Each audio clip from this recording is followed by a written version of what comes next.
আসসালামু আলাইকুম ভাইয়া, কেমন আছেন? আমি ভোট এফএমের নতুন লিসেনার। গত সপ্তাহে আমি একটা ইমেইল করি, কিন্তু ইমেইলের অ্যাড্রেস ভুল হওয়ায় আমার সাথে ঘটে যাওয়া যে ঘটনা সেগুলো আপনাদের কাছে পৌঁছতে পারিনি। কিন্তু আশ্চর্যজনক ঘটনা, ঠিক যে টাইপ ঘটনা আমি শেয়ার করতে চাচ্ছিলাম, আপনাদের পড়া প্রথম ইমেইলটা একদম এক। আমি হতভম্ব হয়ে গেলাম, কারণ আমি এত সুন্দর করে বিষয়টা বর্ণনা করিনি। অসাধারণ তার লেখা, এবং ভূত এফএমের এসব কোনোদিনও আমার বিশ্বাস ছিল না। আমি মনোবিজ্ঞানের ছাত্রী ছিলাম, তাই বিশ্বাসটা একটু কম করতাম। আমার বাসা উত্তরা। বাড়িটি যখন তৈরি করা হয় তখন তার নিচ থেকে মানুষের হাড়গোড় পাওয়া যায়। আমার স্বপ্নগুলো যে সত্যি হয় এটা আমি খেয়াল করি 2012 থেকে 13 দিকটায়। তার আগে আমি কখনো আসলে খেয়াল করিনি। এবার কয়েকটা ঘটনা শেয়ার করে। আমি একবার স্বপ্নে দেখলাম আমার বাসার সামনে এক মহিলা আত্মহত্যা করছে। সকালে ঘুম থেকে জেগে প্রথম নিউজটা পাই আমি আমাদের সামনের বাড়িতে এক ভদ্র মহিলা গাছে ঝুলে আত্মহত্যা করেছেন। পরের বছর ঠিক একই দিনে, ঠিক একই দিনে নয়, আমি দিনটা মার্ক করে রেখেছি। দুটি ঘটনাই বিশ্ব ইজতেমার দিনে ঘটেছিল। আমি স্বপ্নে দেখলাম আমার এলাকায় কেউ খুন হচ্ছে। সকালে উঠেই শুনলাম একজনকে সেই মাঝরাতেই খুন করা হয়। আবার একটাতে স্বপ্ন দেখলাম কেউ রেল লাইনে আত্মহত্যা করছে। সকালে ঘুম থেকে উঠে শুনলাম এক ছেলে আমাদের বাড়ির পাশের রেল লাইনে আত্মহত্যা করেছে। এমনকি আমার মায়ের অসুখ, কি অসুখ উনি ভুগবেন সেটাও আমি 3 মাস আগেই স্বপ্নে দেখে ফেলেছিলাম। এভাবে একের পর এক মানুষের আত্মহত্যা, মরে যাচ্ছেন নিজের ফ্যামিলি বা আত্মীয়দের, ক্ষতি হচ্ছে দেখতে দেখতে। একটা টাইমে আমি ডিপ্রেশন ও পাশাপাশি ইনসোমনিয়াতে ভুগতে শুরু করি। আমার কাছে এর কোনো সমাধান নেই। আমার একটা ডায়েরি রাখলাম। এবার তাতে ঘটনাগুলো তারিখ এবং টাইম দিয়ে নোট করে রাখতাম, যদি কারো উপকার করা যায়। যাদের সাথে পরিচয় ছিল তাদের আগেই সাবধান করে দিলেও অপরিচিতদের আর পারা সম্ভব হয়নি। এভাবে অনেকের সাথেই বিষয়টা শেয়ার করা হয়ে যায়, আর আস্তে আস্তে বিষয়টা আমার কন্ট্রোলের বাইরে চলে যায়। মাঝে বেশ কিছুদিন আমার সমস্যাটা ছিল না। আরো কিছু ঘটনা শেয়ার করি। আমি যেহেতু ইনসোমনিয়াতে ভুগি, সেহেতু সারা রাত জেগে থাকা হয়। বই, সিনেমা, নাটক এসব নিয়েই টাইম কাটাই। তখন প্রায় প্রত্যেক দিন আমার চুলের নিচের দিকে কেউ গিঁট দিয়ে যেত। আমি প্রথমে পাত্তা দিয়ে দিই, কিন্তু পরে অসম্ভব ভয় পেয়ে যাই যখন ঘটনাটি টানা কয়েক মাস আমার সাথে হয়। এছাড়াও মাঝরাতে জোরে জোরে দরজা ধাক্কা দেয়া, বাসার অন্যান্য মানুষের গলায় গলার ডাক এবং ডেকে রুম থেকে বের হয়ে করে নেয়ার মতো অনেক ঘটনা বেশ অনেকবার করেছে। আমার ছোট ভাই মাঝরাতে ছোট এক বাচ্চাকে তার পড়ার টেবিলের নিচে দেখতে পায়। ওর কাছে ওই বাচ্চার বর্ণনা শুনে আমি অবাক হয়ে যাই। ঠিক এমনি একটা 3 বছর বয়সী বাচ্চাকে আমি প্রায় স্বপ্নে দেখি। আমার কাছে কিছু একটা চায়, সরাসরি দৌড়ে বেরোয় আর জিনিসটা খুঁজে বেড়ায়, দৌড়ে বেড়ায় আর জিনিসটা খুঁজে বেড়ায়। এই এক স্বপ্ন আমি প্রায় দেখি। তার ব্যবহারের কিছু একটা জিনিস কি তাহলে আমার কাছে আছে? আমি অনেক খুঁজেছি, কারণ জিনিসটা একটা লকেট। তাই আপনার সেই ইমেইলের ঘটনাটি শুনে আমি খুবই ভয় পাই। আমাদের পাশার রাধুনী মেয়েটা টুকটুকে লাল নাচের পোশাক পরা, পুরো শরীরে গহনা পরে এক মেয়েকে দৌড়ে আমার রুমের দরজা থেকে আমার ভাইয়ের রুমের দরজা পর্যন্ত যেতে দেখেছে। এছাড়াও বীভৎস চেহারার এক মহিলাকে তার পাশে দাঁড়িয়ে থাকতে দেখেছে। এরকম আরো অনেক ঘটনাই বাড়িতে হতো। এখন হুজুর দিয়ে বাড়ি বন্ধ করা আছে, কিন্তু আমার স্বপ্ন আমার পিছু ছাড়েনি। এবার এটা শুরু হয় হ্যালোসিনেশনের মতো। এটা শুরু হয় 2017 সালের ফেব্রুয়ারি থেকে। পুরোটা বছর আমার হ্যালোসিনেশন, আমি যতজন মানুষকে দেখেছি সকলের সাথে আমার মিট হচ্ছে, যাদের আমি কখনোই চিনতাম না। যতগুলো ঘটনা আমি দেখেছিলাম সব 2018-19-এর ভেতর আমার সাথে ঘটেছে। এমন অনেক প্লেস আমি দেখেছি, এমন অনেক ঘটনা ঘটেছে ওই কয়েক বছরে আমি দেখেছিলাম। এখনো কিন্তু বিষয়টা আমার কন্ট্রোলে আনতে পেরেছি। আগে ভয় পেতাম, এখন ভয় পাই না, কিন্তু সমস্যা রয়েই গেছে। আমার ঘটনাগুলো যদি ভালো লাগে প্লিজ ইমেলটা পড়বেন। যেহেতু আমি নাম প্রকাশে অনিচ্ছুক, সেহেতু আমার নামটা তিনি নিষেধ করেছেন পড়তে, এবং তারপরে তিনি তার ঘটনা শেষ করেছেন। তো এটাই ছিল ঘটনা, এবং আশা করছি যে এই ঘটনাটি শুনে আপনাদের মনে ভয় লেগেছে কিনা জানি না, তবে অনেক প্রশ্ন জেগেছে হয়তো। আমরা কথা বলি হাফেজ মাইনুদ্দিন ভাইয়ের সাথে, এবং এইগুলো নিয়ে এক একজনের এক এক রকমের মত, এবং এক একজন এক এক ভাবে ব্যাখ্যা দেন। তিনি তার মতো করে ব্যাখ্যা দেবেন। আমার কাছে অবশ্য কোনো ব্যাখ্যা নেই। আমি এই সমস্ত ব্যাপারে খুবই কম জানি, এবং জানি না বলতে গেলে। তো আমি ওনাকে জিজ্ঞেস করছিলাম আজকে শোয়ের আগেও, এবং এখনো কিছু বিষয়ে কথা বলবো। এই যে আপনি হাফেজ মাইনুদ্দিন ভাই, আসসালামু আলাইকুম, আশা করছি আপনি ভালো আছেন। এবং আমি আপনাকে জিজ্ঞেস করবো, এই যে ইমেইলটা আমি পড়লাম, এই ইমেইলের ব্যাপারটা কি আপনার কাছে পরিচিত মনে হয়েছে? কি সমস্ত সমস্যা কি হয় মানুষের মধ্যে? জি, এরকম মানুষ অনেকগুলো সমস্যাতে পড়ে থাকে। জি মানুষের চিন্তা শক্তি, বা মানুষ যখন কোনো দুশ্চিন্তা থাকে, টেনশন থাকে, জি এরকম মানুষগুলো ঘুমানোর সময় কিছু স্বপ্ন দেখে থাকে এবং সেটা বাস্তবায়ন হয়ে যায়। জি এবং স্বপ্ন এরকম একটাও হয় যা বাস্তব হয়, যেটা হইতেছে তার কোনো বিপদ আসবে আগামীকাল অথবা 2 দিন পর, তার কিছু সমস্যা আসবে তার। তখন এই ঘুমের মধ্যে উনি দেখতে পাবে কিছু অচেনা মানুষ বা চেনা মানুষই তার কাছে আসবে, এসে তাদের মুখ মলিন থাকবে, রাগান্বিত থাকবে, নারাজ থাকবে, অসন্তুষ্ট। তখন এই মৃত ব্যক্তি হোক বা এরকম অশুভ সংবাদ কিছু আসে, এই সংবাদগুলো স্বপ্নের মাধ্যমে দেখার পরে তার কাছে 2টা দিন পরে হোক বা কিছুদিন পরে হোক, তার এই স্বপ্নটা সত্য বাস্তব যে তার দুঃসংবাদ বয়ে আসতেছে। এবং এর মনে কিছু স্বপ্ন হয় যেটা আমাদের জন্য মঙ্গলময় হয়ে আসবে। তখন সে দেখবে যে হয়তো মৃত ব্যক্তি আপন হোক বা অচেনা মানুষই হোক, হাসি মুখ নিয়ে আসবে, তার ঘরে কাছে মাথার কাছে দাঁড়াবে, তাকে কিছু দেওয়া হবে। তা আসলে এটা বাস্তব রূপে ধারণ হয় যে তার কিছু সুসংবাদ আসতেছে, এমন স্বপ্ন বাস্তবায়ন হয়।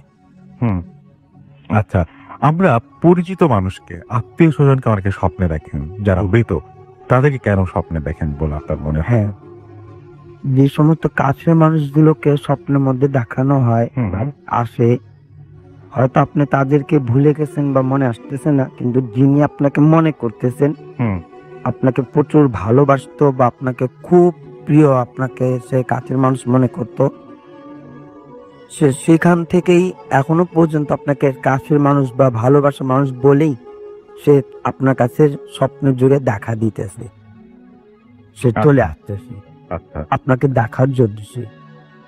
আচ্ছা, এটা স্বপ্নে এরকম হয়। এটাও স্বপ্নে এরকম হয়। এবং আমরা এই যে স্বপ্নে আমরা মাঝে মাঝে অনেকে বলে যে অনেক ধরনের নির্দেশ পান।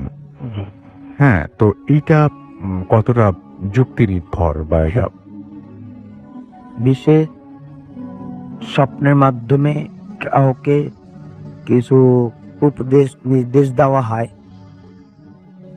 আমি এর আগে আপনাদেরকে বলছিলাম যে একটি আতসী রোগ আছে। আতসী নামের যে একটা রোগ আছে, সেটা কিন্তু সে অলিয়াদেরই নিগা দৃষ্টি, আর এটা বেশিরভাগ স্বপ্নের মাধ্যমে, এই আতসী রোগটা স্বপ্নের মাধ্যমেই বেশি হয়ে থাকে। আমাকে কোনো অলি অথবা আলেম যিনি হোক বা আল্লাহর তরফ থেকেই হোক, আমার কিছুদিন পরে কিছু সংবাদ আসবে, তো সেইখানে আমাকে ঘুমের মধ্যে এরকম উপদেশ নির্দেশ দেওয়া হয়, যেমন তুমি এই কাজটা করো না, এই পথে যেও না, বা এখানে আসো, এই কাজটা করো, এরকম উপদেশ দেওয়া হয়, এই নির্দেশ দেওয়া হয়। আচ্ছা, ওকে। তো আমরা আবারও আপনার কাছে আসবো এবং অনেকেই হয়তো কোয়েশ্চেন করবেন, সেই কোয়েশ্চেন গুলো নিয়ে আসবো। এবং আমি যে প্রথমে যে ইমেলটা পড়লাম, সেই ইমেইলের মধ্যে আসলে অনেক বিষয় ছিল। তিনি অনেক ধরনের আগে থেকে অনেক কিছু বুঝতে পারেন, সেটা তিনি লিখেছেন। তার কাছে অনেক কিন্তু এই জিনিসটা খুব অন্যরকম। কিন্তু ব্যাপারটা হচ্ছে যে এটা কিন্তু মানে যার কাছে আছে ভালো, আবার খারাপও হতে পারে। তার জন্য কিন্তু খুব মানে ব্যাপারটা খুব আনন্দের না। মানে এটা জি, জি। স্বপ্ন বিষয়টা আরেকটা বিষয় আছে, যেমন কেহ নদী ভর্তি মাছ দেখলো, নদী কাছে সে মাছ ধরতেছে, অথবা তার ঘরের মধ্যে প্রচুর মাছ আসছে, মাছ, তাহলে তার সংবাদ আছে যে তোমার কিছুদিন পরে তোমার আয় উন্নতি বাড়বে। এটা বাস্তব। আচ্ছা, এরকম তো অনেক ব্যাখ্যাই আছে এবং সেগুলো বিভিন্ন ভাবে বিভিন্ন মানে এক একজন এক এক ভাবে ব্যাখ্যা করেন। আমরা যেমন দেখতে পাচ্ছি যে আমাদের ফাহিম জামান তিনি বলেছেন যে হাফিজ মাইনুদ্দিন ভাইয়ের কাছে টুইটারে তিনি আমাদের সাথে আছেন এবং তিনি লিখেছেন যে হাফিজ মাইনুদ্দিন ভাইয়ের সাথে আমার প্রশ্ন যে আমার সাথে কোনো ঘটনা ঘটার পরে আমার মনে হয় যে ঘটনাটি আগেও আমার সাথে ঘটেছে, হয়তো বাস্তবে বা স্বপ্নে দেখেছি, কোনো চিন্তা কিন্তু কোনোভাবেই মনে করতে পারছি না। আমার কাছে যেটা মনে হয় এটা হয়তো আপনি দেজাভু বলতে পারি। দেজাভু তো হতেই পারে এবং আপনারা নিশ্চয়ই এটা সম্পর্কে জানেন যে যেটা আপনি আগে দেখেছেন বলে আপনার মনে হয় সেটাই আপনি আবার দেখেন। এবং এটাকে যেমন কেউ কেউ বলেন যে ডেজাভু হচ্ছে একটা প্যারানর্মাল কনটেক্সট, ঠিক একইভাবে সায়েন্টিস্টরা কিন্তু এটার অন্য রকমের ব্যাখ্যা দেন। আমি দেখি হাফেজ মাইনুদ্দিন ভাই বলেন এমন কোনো ঘটনা যেটা আমি আগে দেখেছি, দেখেই মনে হয় যে আমি আগেও দেখেছি, আপনার কাছে এই ঘটনাটা এটা বেশিরভাগ চিন্তা চেতনা থেকেই। ওকে, তো এইটাই আর কি। সায়েন্টিস্টরাও বলছেন যে এটা আসলে আপনার মানে কি বলবো যে এইটা এরকম প্যারানর্মাল কিছু না এবং এটা আপনার মেমোরির একটা অংশ আর কি। তো এইরকম ব্যাপারগুলো আমার কাছে মনে হয় যে এইটা খুব বেশি রকম এটা নিয়ে চিন্তা করার কিছু আছে বলে আমার জানা নাই আর কি। ফারহান শাহরিয়ার আমাকে লিখেছেন যে লাভ ইউ, আমাদের সাথে প্রিন্স নূর অ্যাপ দিয়ে শুনছি। আচ্ছা, অ্যাপ দিয়ে শুনছেন, এটা আমাদের অ্যাপ না। আচ্ছা, আমাদের সাথে আছেন দেখতে পাচ্ছি কাজী ফাহিম ফয়সাল। আচ্ছা, আপনি যদি অ্যাপ ডাউনলোড করতে চান তাহলে আপনি চলে যান আমাদের যে অ্যাপ স্টোর বা গুগল প্লে স্টোর, সেখানে গিয়ে রেডিও ফতি টাইপ করলে আপনি আমাদের অ্যাপটা পেয়ে যাবেন। আমার সাথে আছেন রিপোর্টার স্বাধীন, বগুড়া থেকে তিনি শুনছেন। টিসিবি তামিম আমাদের সাথে আছেন, অনেকদিন পর শুনছেন, আমি টুইটার থেকে পড়ছি কিন্তু। ফারহান শাহরিয়ার আছেন। খুব ভয় লাগছে, এখনো ভয় লাগার মতো অতটা কিছু আমরা হয়তো শুরু করতে পারি। আমাদের সাথে আছেন দেখতে পাচ্ছি যে এটা কি রিয়েল অ্যাকাউন্ট? Yes, of course. আমি যেটা বলছি সেইভাবে আপনি সার্চ করলে তো রিয়েল অ্যাকাউন্টে আপনাকে শো করবে। এলতে রনি আমাদের সাথে আছেন দেখতে পাচ্ছি মোহাম্মদ শহীদুল, এবং আমাদের সাথে আছেন দেখতে পাচ্ছি এখানে ইফতাজ আফনান, এবং আমাদের সাথে আছেন ফারহান শাহরিয়ার, আছেন আমাদের সাথে বিরাজ বিন ইব্রাহিম ফাহিম, আমাদের সাথে আছেন তাহমিনা আফরিন টুলি, আমাদের সাথে আছেন দেখতে পাচ্ছি শিশির ঘোষ, ইমেইলটা ভালো ছিল, এবং তিনি জামালপুর থেকে আমাদের সঙ্গে আছেন। কাল সেমিস্টার ফাইনাল, ইশতিয়াক আহমেদ অপু লিখেছেন এক্সাম তবু ভুট্টা ফ্যাম মিস নাই ভাইয়া। আমাদের সাথে আছেন সাফিউল ইসলাম SR এবং কক্সবাজার মহেশখালী থেকে তিনি লিখেছেন। আমাদের সাথে আছেন দেখতে পাচ্ছি শেখ আমিন মারুফ এবং আমাদের টাঙ্গাইল থেকে শুনছেন। প্রিন্স কে আমাদের সাথে আছেন, আমাদের সাথে ইমতিয়াজ আহমেদ আছেন আমাদের সাথে, এবং আমরা তিনি বলছেন যে তিনি বলছেন যে ড্রিম দেখি না কেন। আচ্ছা, ড্রিম দেখেন না এটা নিয়ে এত চিন্তা করারও কিছু নেই। ড্রিম আমরা নানা কারণেই দেখি, আপনি একটু গুগল করলেই পেয়ে যাবেন অনেক ধরনের কারণ। তাজুন আমাদের সাথে আছেন বগুড়া থেকে, আমাদের সাথে আছেন আসিফ, আমাদের সাথে আছেন দেখতে পাচ্ছি ফারহান শাহরিয়ার আছেন আমাদের সাথে, দেখতে পাচ্ছি সুইট সুজ এবং রাজশাহী থেকে তিনি আছেন। আমাদের সাথে আছেন তানভীর আহমেদ, নোয়াখালীর বেগমগঞ্জ থেকে তিনি আমাদের সাথে আছেন। আমাদের সাথে আছেন NNR9 যেগুলো তিনি শোনেন এবং আজকেও আছেন আমাদের সাথে। আমাদের সাথে আছেন TR Niloy, MD Mehedi Hasan Roman, আমাদের সাথে আছেন আরো অনেকেই দেখতে পাচ্ছেন, শিশির ঘোষ, তামিমুল ইসলাম, তারপরে তিয়ামুর রহমান আছেন, আমাদের সাথে সাব্বির হোসেন, রমজান, আমাদের সাথে আরো অনেকেই কিন্তু এই মুহূর্তে যোগ দিয়েছেন। এবং আমি দেখি যে আপনার এই সমস্যাগুলো থাকে, সেই সমস্যাগুলো লিখে পাঠান, আমি চেষ্টা করবো সেগুলো উত্তর। আমি চলে যাবো আমাদের দ্বিতীয় অতিথির কাছে। আপনার নামটা প্লিজ একটু বলবেন, আপনি কোথা থেকে এসছেন, তারপরে আপনার ঘটনায় যাবো আমরা। আপনার তো ছোট ছোট অনেকগুলো ঘটনা আছে, আপনার নাম আর আপনি কোথা থেকে এসছেন সেটা আগে শুনুন। থ্যাংক ইউ রাসেল ভাই। আমি রাইয়ান টেলিয়া থেকে এসছি। প্রথমেই যে ঘটনাটা আমি শেয়ার করতে চাইবো আজকে, জি। সেটা কিছুটা স্বপ্ন রিলেটেড। জি। আপনাকে যেটা আমি বলছিলাম বাইরে, ব্যাপারটা ছিল এরকম। আমাদের বাসা যেহেতু তেজগাঁয়, ওই টাইমটায় আমরা গ্রাউন্ড ফ্লোরে থাকতাম। তো একদিন রাতে ঘুমালাম। তো ঘুমানোর পর হঠাৎ করেই আমি অল অফ এ সাডেন আমি দেখতে পেলাম যে আমি আমার নানার বাসায় চলে গেছি আচ্ছা। ওই মুহূর্তে। হুম। এবং আমার নানার বাসা ছিল ধানমন্ডিতে। প্রচুর আসা যাওয়া ছিল নানার বাসায়। তো ওখানের এনভায়রনমেন্টটা আমার খুব বেশি পরিচিত। হুম। অন্ধকার অবস্থাতেও আমি সম্পূর্ণরূপে বুঝতে পারছিলাম আমি ওই মুহূর্তে আমার নানুর যে রুমটা ছিল হুম। ওই রুমে আমি ভাসছি। ভাবছেন আপনি? আমি ভাসছি এবং আমি অন্ধকারে ফ্যানের যে শব্দটা হচ্ছে খুবই পরিচিত শব্দ, আমি সেটাতে টের পাচ্ছি এবং আমি বিভিন্ন আসবাবপত্র ছুঁয়ে দেখছি, ধরছি। ইভেন আমার নানুর রুমের সাথেই একটা ছোট বারান্দা ছিল। আমি ওই বারান্দাতেও গেলাম, ওটা গ্রিল করা ছিল পুরাটা। গ্রিল ধরছি, বাইরে জোছনা দেখতে পাচ্ছি, আবার রুমের ভিতরে ঢুকলাম। অল অফ এ সাডেন আমি ধপাস করে যেন আমার তেজগার বাসার বিছানায় পড়লাম এবং জেগে গেলাম। মানে পুরাটা ব্যাপার খুব তাড়াতাড়ি ঘটেছে। খুব তাড়াতাড়ি ঘটলো এবং খুবই অদ্ভুত একটা ব্যাপার যে এত রিয়েলিস্টিক। মানে আমি যেন ওখানে চলে গিয়েছিলাম ওই মুহূর্তটাতে। ওই সময়টা যেন আমি আমার নানার বাসাতে অবস্থান করছিলাম এবং আমি যেন হঠাৎ করে আবার আমার বাসার বিছানায় চলে আসলাম। এরকম একটা ব্যাপার ছিল আর কি জিনিসটা। ওকে ওকে। আচ্ছা, আপনার সাথে আরো কিছু ঘটনা ঘটেছে, সেই ঘটনাগুলো আমরা একটু শুনে ফেলু যে আর কি ঘটনা। হ্যাঁ, আরেকটা ঘটনা আমি বলবো, এটাও আমার নানার বাসা কেন্দ্রিক একটা ঘটনা। আমি আগে একবার ইমেল পাঠিয়েছিলাম আপনাকে, ওখানে আমি একটু প্যাটার্নটা বলেছিলাম নানার বাসার, যে প্রতিটা তালার প্রথম রড যে সিঁড়ি, এটা থেকে ঘুরে পরবর্তী তালায় যাওয়ার আগে একটা করে ছোট এক্সটেন্ডেড তালা ছিল, যেটাকে আমি যে 1.5 তালা 2.5 তালা এভাবে বলেছিলাম।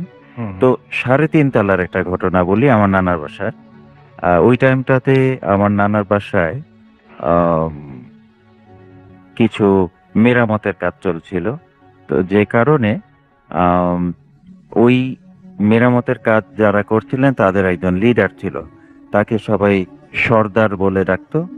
তো আমি 3.5 তলার যে রুমটা ছিল ওটার বারান্দায় গিয়ে দাঁড়ালাম। তো দেখলাম ওই সর্দার নামে যিনি, উনি রুমের ভেতরে একটা চৌকির মতো ছিল, ওখানে বসে টুকটাক কাজ করতেন, সামথিং, যেমন বিভিন্ন ওই যে কাজের জন্য রাজমিস্ত্রির কাজে যেসব জিনিসগুলো ব্যবহৃত হয় ওরকম জিনিসগুলো গুছোচ্ছেন, বের করছেন, রাখছেন, সামথিং লাইক দ্যাট। তো আমি বারান্দায় দাঁড়িয়ে ওনার দিকে যখন তাকালাম, আহ, উনি আমাকে বললেন, তোমাকে একটা জিনিস দেখাবো, তুমি দেখবা? তো আমি বললাম যে হ্যাঁ দেখান তো। তো ওনার যে জায়গাটা উনি বসাচ্ছিলেন তার পাশে একটা বাথরুম ছিল, আর ওই বাথরুমের সামনে একটা ড্রাম রাখা ছিল। তো উনি বাথরুমের দিকে তাকিয়ে বললেন, আয়। তো বলার সাথে সাথে বাথরুম থেকে একটা সম্পূর্ণ কালো ফিগার, এটা কোনো চোখ নাই, মুখ নাই, কিচ্ছু না, জাস্ট একটা কালো বডি বেরিয়ে ওই ড্রামের মধ্যে খুব সজোরে একটা করে থাপ্পড় দিচ্ছে, আর সেকেন্ডের মধ্যে বাথরুমের মধ্যে ঢুকে যাচ্ছে। সে আবার বাথরুমের দিকে তাকায়, বলতেছে আয়। সঙ্গে সঙ্গে বাথরুম থেকে ওই ফিগারটা বেরিয়ে খুব তড়িৎ গতিতে ড্রামে থাপ্পড় দিয়ে আবার ঠিক সেভাবে বাথরুমে ঢুকে যাচ্ছে। এভাবে 3-4 বার এই ব্যাপারটা রিপিট হলো। তো সঙ্গে সঙ্গে আমি ওখান থেকে এক দৌড়ে মানে বাসে চলে গেলাম। তো এটা ছিল সেকেন্ড ঘটনাটা। ওকে, আমরা আপনার কাছে আবারও ফিরে আসবো। আমরা যেটা করব সেটা হচ্ছে যে এবার একটু কিছু আপনাদের কমেন্ট পড়ে আসবো, এবং আপনারা এই কমেন্টগুলো লিখছেন আমাদের যে ভূতত্ত্বের পেজটা রয়েছে সেখানে আমি দেখতে পাচ্ছি এমডি হাসান ফাহিম আমাদের সাথে আছেন, আমাদের সাথে আছেন এমডি শরীফ মাহমুদ, এবং আমাদের সাথে আছেন দেখতে পাচ্ছি তপন বিশ্বাস, এবং তিনি ভূতত্ত্ব পছন্দ করে সেটা আছেন দিন মোহাম্মদ বর্ম, আমাদের সাথে আছেন এম আর তন্ময় মণ্ডল আমাদের সাথে আছেন। লিখেছেন কেমন আছেন, আমি সবসময় ভালো থাকি এবং সবসময় ভালো বলে আশা করছি আপনিও ভালো আছেন। তাব্বির হোসাইন আমাদের সাথে আছেন এবং তিনি লিখেছেন আই লাভ ভূত এফএম রাসেল ভাই, thank you so much. Shabikun Nahar আমাদের সঙ্গে আছেন, আমাদের সঙ্গে আছেন ফয়সাল আহমেদ, জান্নাত আয়েশা আমাদের সঙ্গে আছেন, এমডি সম্রাট আমাদের সঙ্গে আছেন, আমাদের সাথে আছেন দৌসিক আহমেদ, আমাদের আছেন আক্তার প্রধান, আছেন আপনার বাকি, আমার সাথে আছেন দেখতে পাচ্ছি নুসরাত বিথি, তমু সিমি আমাদের সাথে আছেন, তত্রিফ রাজ রাহাত আমাদের সাথে আছেন, অপু আরিয়া আমাদের সাথে আছেন, সাব্বির হুসাইন আছেন আমাদের সাথে আছে দেখতে পাচ্ছি এমডি হাতিবুর রহমান বিপ্লব, এছাড়াও সাদিয়া নওরিন আমাদের সাথে আছেন, তুজাবা ইসলাম রুহি আমাদের সাথে আছেন, রিপন খান আমাদের সাথে আছেন, আমাদের সাথে আছেন তালভা রিয়া, এবং আমাদের সাথে আছেন দেখতে পাচ্ছি জান্নাতুল ফেরদৌস পিয়া, আমাদের সাথে আছেন অপসরি পিয়া, এছাড়াও তাবিলা অরিন আমাদের সাথে আছেন, আমাদের সাথে ইসরাত জাহান, আমাদের সাথে আছেন বাবুন মোহাম্মদ, আমাদের সাথে ইয়াতিন সরফরাজ আছেন, প্রত্যয় পিয়াস, আমাদের সাথে আছেন নাবিল হিমু, আমাদের সাথে আছেন দেখতে পাচ্ছি অ্যাদনিকা রানী দাস আর নিকা, আমাদের সাথে আছেন ফরহান আহমেদ জাহিদ, আছেন মিশকাত রহমান, আমাদের সাথে আছেন দেখতে পাচ্ছি আশিক মাহমুদ নীল সহ আরো অনেকেই আমাদের সাথে এই মুহূর্তে কিন্তু আছেন। এবং আমাদের সাথে আছেন দেখতে পাচ্ছি নাহিদ, লাশ কাটা ঘরের কাহিনী চান, অর্থাৎ যারা ঘটনা পাঠান তাদের কাছে যদি লাশ কাটা ঘরের কোনো কাহিনী থাকে তাহলে অবশ্যই আমাদের পাঠিয়ে দেবেন। এবং আমাদের সাথে আছেন দেখতে পাচ্ছি আমরা কিন্তু রেগুলারই মোটামুটি অলমোস্ট রেগুলারই কিন্তু আমরা লাশ কাটা ঘটনা কিন্তু বলি, বা এখানে যারা আসেন তারা কিন্তু শোনান। আপনি যদি রেগুলার শোনেন তাহলে কিন্তু আপনি জানবেন সেটা। আমাদের সাথে এমডি মনির হুসাইন আমাদের সাথে আছেন, এমডি শাপি তালুকদার আমাদের সাথে আছেন, আমাদের সাথে ইভান জাহারি আমাদের সাথে আছেন দেখতে পাচ্ছি পেজ, আচ্ছা মিস্টার ভিতুরাম ধামনবাড়িয়া থেকে, ওকে তিনি আবার লিখেছেন যে ব্রাহ্মণবাড়ি থেকে অপু বলছি। এমবি ফয়সাল আহমেদ সুমন আমাদের সাথে আছেন, এক্সাম তারপরে শুনছেন। মাশরাফিয়াল ওয়াকি আমাদের সাথে আছেন, নির্ঝর আমাদের সাথে আছেন, আমাদের সাথে আছেন রিফাত নূর, সিহাত নূর আমাদের সাথে আছেন, স্কাইমুন সামির আছেন, ইয়ামিন এলান আমাদের সাথে আছেন, আব্দুল্লাহ আল বাশির আমাদের সাথে আছেন, দেখতে পাচ্ছি এমডি আবু জাফর আমাদের সাথে আছেন, দেখতে পাচ্ছি প্রিন্স ফারহান আছেন আমাদের সাথে, আয়েশ শাকিল আমাদের ভূত আসামের যে পেজটা রয়েছে সেখান থেকে কিন্তু পড়ছি, রিদিমান রাকিবুল আমাদের সাথে আছেন, আমাদের সাথে আছেন দেখতে পাচ্ছি সোহাগ, সৈকত আহমেদ আমাদের সাথে আছেন, এবং অনেকেই আয়নার কাহিনীটা শুনতে চাচ্ছেন। আমি আয়নার কাহিনীটা অলরেডি সাউন্ড ডিপার্টমেন্টে পাঠিয়ে দিয়েছি, যে ক্লিপটা অনেক আগে, সেটা ওখান থেকে হয়ে আসলে ডেফিনেটলি আপনারা শুনতে পারবেন। আমি চলে যাব আমাদের হাফেজ মাইনুদ্দিন ভাইয়ের কাছে, তার একটা ঘটনা আছে, সেই ঘটনাটা আমরা এখন শুনে আসবো। শুনে আসি তার ঘটনা। আশা করছি যে আগের মানে আগে তো কোনো উনি ঘটনা বলেননি, এই ঘটনাটিও আপনাদের কাছে ভালো লাগবে। তো শুনে আসি তার কাছ থেকে তার ঘটনা। মাইনুদ্দিন ভাই, আপনার ঘটনা শুনুন। আমি একটু ঘটনাটা বলবো। যেটা একটি বাড়িতে একটি অসহায় ব্যক্তি, বৃদ্ধা মহিলা, তাকে সে বাড়িওয়ালা থাকতে দেওয়া হয়েছিল। তো উনি কোনো রুম কক্ষে থাকেননি, উনি 4 তলার একটি সিঁড়ির মধ্যে উনি কিছু বিছানা নিয়ে বসে থাকতেন, এবং উনি হাতে তসবি এবং পবিত্র কোরআন তেলাওয়াত করতো। সেখানেই বসে উনি বিছানাপত্র করে এখানে সবসময় কোরআন এবং তসবি জপত। তো 1-1.5 মাস আগে নাকি উনি ইন্তেকাল করে। তো পরবর্তীতে যে সিঁড়ির সাথে যে ঘরটা ছিল, উনি যতদিন ছিলেন এই সিঁড়ির কাছে, ওই ঘর ভাড়া হতো না। কেন হতো না সেটা ধরে করতো না। যখন উনি ইন্তেকাল করলেন, ইন্তেকালের পরেই যখন টুলেট লাগানো হলো, কিন্তু সেই ঘরটা ভাড়া হলো। তো ছোট একটি ফ্যামিলি সেই ঘরটা নিয়েছে। তো বেশ সপ্তাহখানিক ওনারা এমন ভাবে রাত্রিবেলায় কিছু শব্দ পেত সেই ঘরটাতে। রাত্রিবেলা যখন বাতি জ্বলতে থাকতো 1টা পর্যন্ত, তখন তারা এরকম শুনতে পেত সেই মহিলার কণ্ঠে, বাতিটা নিভানোর জন্য, এই বাতিটা নিভাও। আবার এমন এমন সময় নাকি বলতো রাত্রিবেলাতে, এই আমাকে ভাত দাও, এবং ধমক দিত, শাসন করতে, এরকম কিছু শব্দ শুনতো। তো নতুন ভাড়াতে তো ভাবতো যে আশপাশ থেকে হইতেছে অথবা কোথাও থেকে হইতেছে, নিজের ঘর থেকে যে হইতেছে তারা নিজেরা কোথাও বুঝতে পারেনি।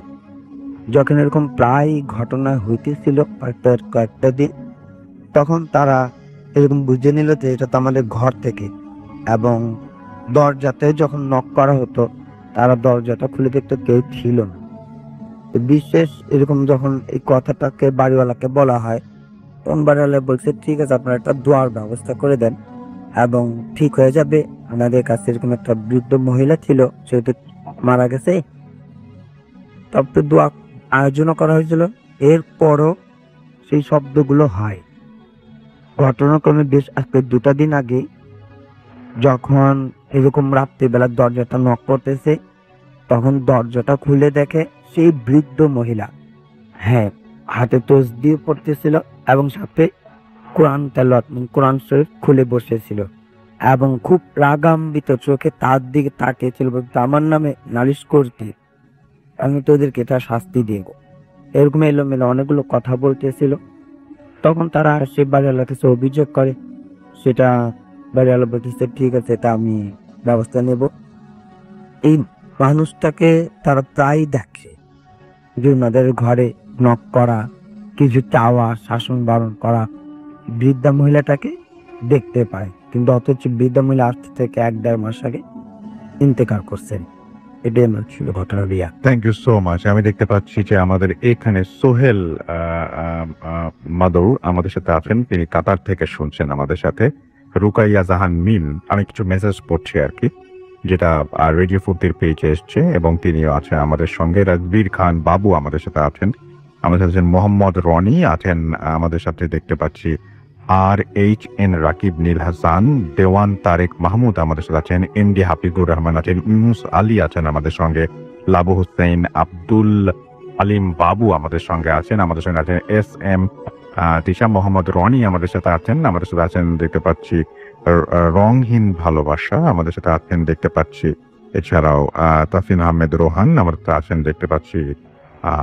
আমাদের সাথে আছেন দুর্জয়, আমাদের সাথে আছেন রাশিদুল, আমাদের সাথে আছেন মালিয়াত তাসনিম, আমাদের সাথে আছেন দেখতে পাচ্ছি মিজান, আমাদের সাথে এমডি, আমাদের সাথে আছেন এমডি তাইফ আলী আবির, আমাদের সাথে আছেন দেখতে পাচ্ছি পারভেজ ধামরাই থেকে, আমাদের সাথে আছেন ওয়াহিদ, আমাদের সাথে আছেন স্বাধীন, আমাদের সাথে আছেন আব্দুল্লাহ ঘোষ, তানতিন আমাদের সাথে আছেন, আমাদের সাথে আছেন দেখতে পাচ্ছি রিগান জেবি, আমাদের সাথে আছেন দেখতে পাচ্ছি প্রিন্স মাসুদ আছেন, আমাদের সাথে দেখতে পাচ্ছি আরিফ ফয়সাল, আরাফাত আমাদের সাথে, অনন্ত আমাদের সাথে আছেন, কিফাত খান আমাদের সাথে আছেন, তন্ময় রাব্বি আছেন, সৈকত আমাদের সাথে আছেন দেখতে পাচ্ছি, শিবলি, লনি সহ আরো অনেকে।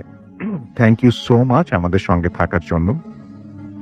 আমরা এখন যেটা করব সেটা হচ্ছে আমরা একটা অডিও ক্লিপ শুনে আসব এবং সেই অডিও ক্লিপের পরে আবারও ফিরে আসবো। ইন দ্য মিন টাইম যারা আমাদেরকে লিখতে চান তারা আমাদেরকে লিখুন।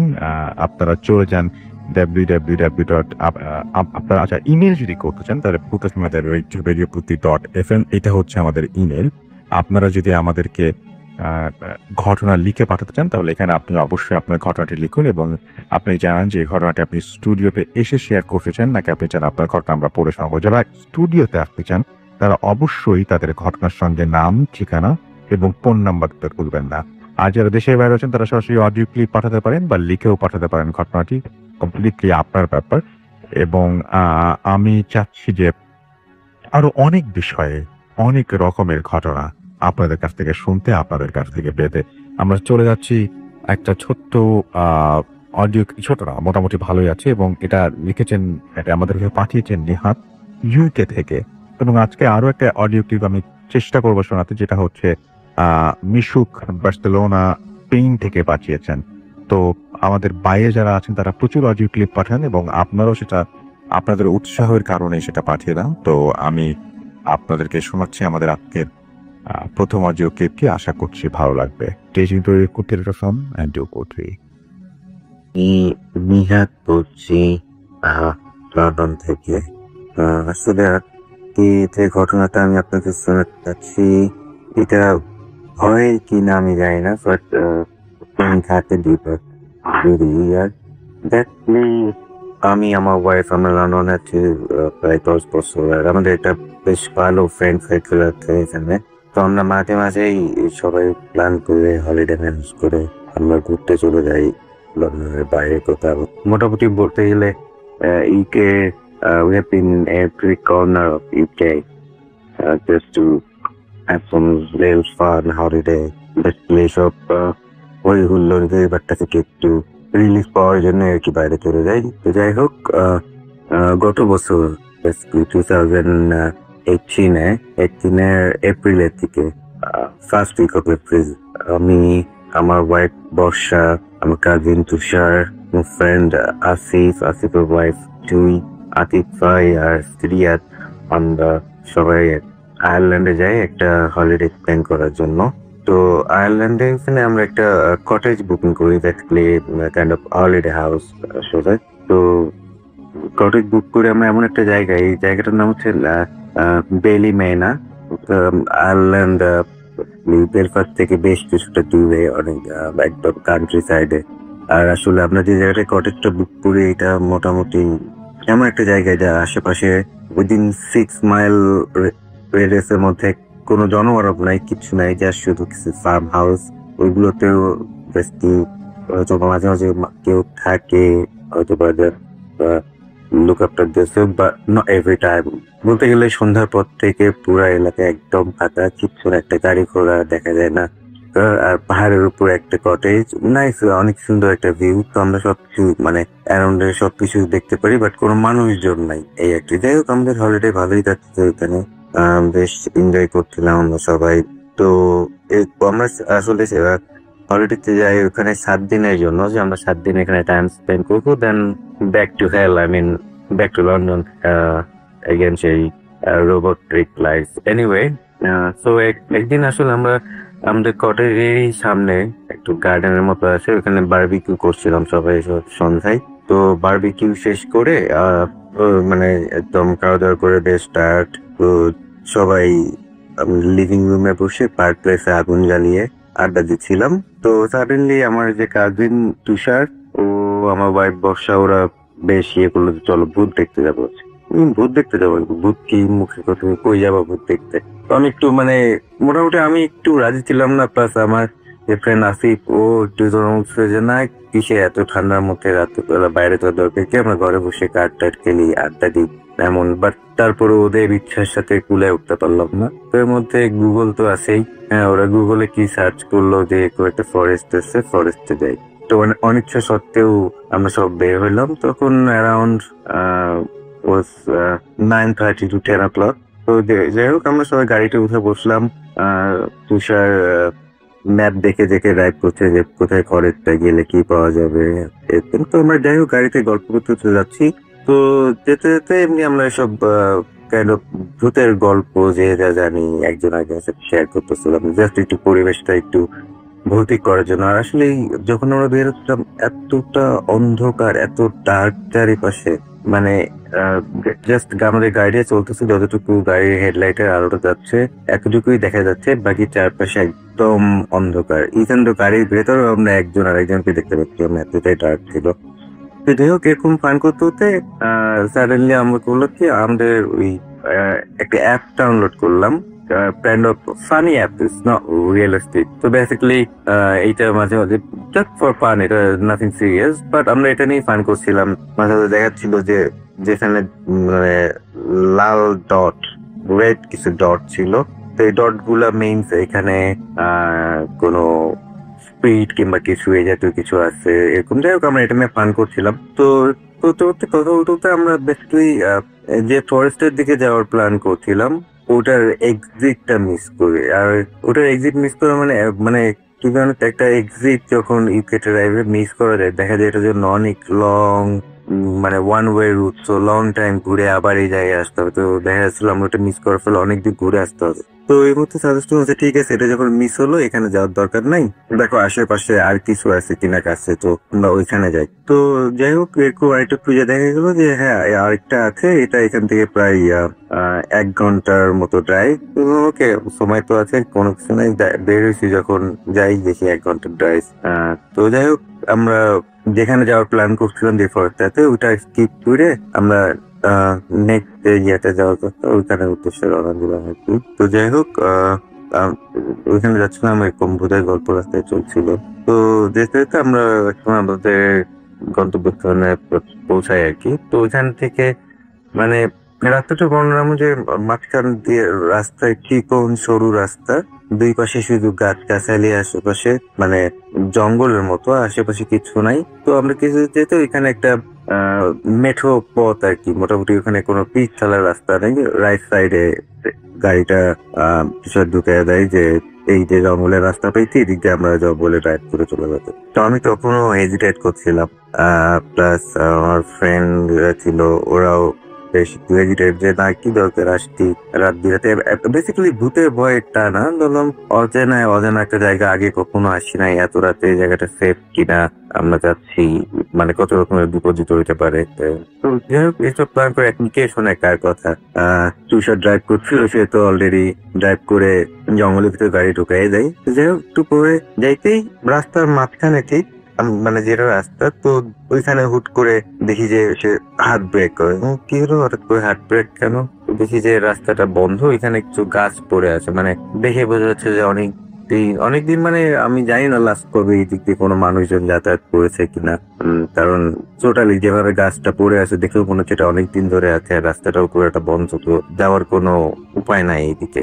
আর ইভেন তো রাস্তাটা এত সরু যে ওখানে গাড়ি রিভার্স করা ছাড়া, মানে একদম ব্যাক গিয়ারে পেছন দিকে আসা ছাড়া কোনোভাবেই ঘোরানোর কোনো উপায় নেই আর কি। তো সে আর রাস্তাটা মোটামুটি একটু ঢালুর দিকে যাচ্ছিল, তো রিভার্স করতে দেখা যাচ্ছে যে গাড়ির চাকা আটকে আছে, বাট ওই জায়গাটাই ঘুরছে, বাট গাড়ির পেছনে আসছে না। আর ইভেন তো তখন আমার একটা সিচুয়েশন আসছে যে আমরা যে মনে হচ্ছে যে ধাক্কা দিতে হবে, বাট ওই সিচুয়েশনে কে যে গাড়ি থেকে নেমে আমরা ধাক্কা দিব পেছন দিকে গাড়িটা আনার জন্য, এমন কারেজ কারো হচ্ছিল না, টু বি অনেস্ট।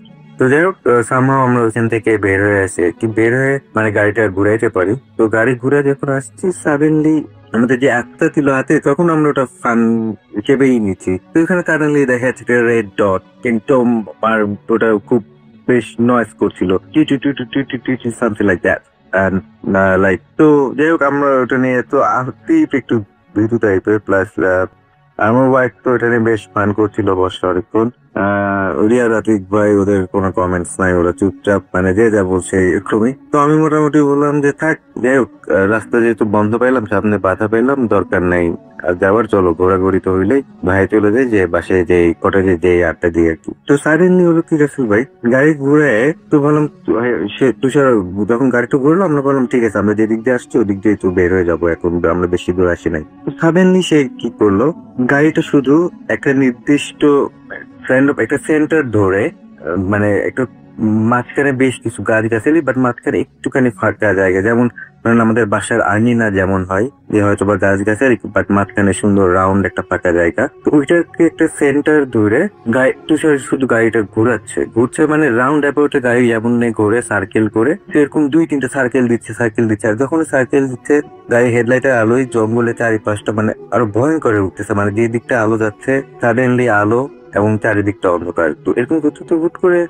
কে সে এমন করছে কেন? ঠিক আছে, আমি বেশ চাপে করি।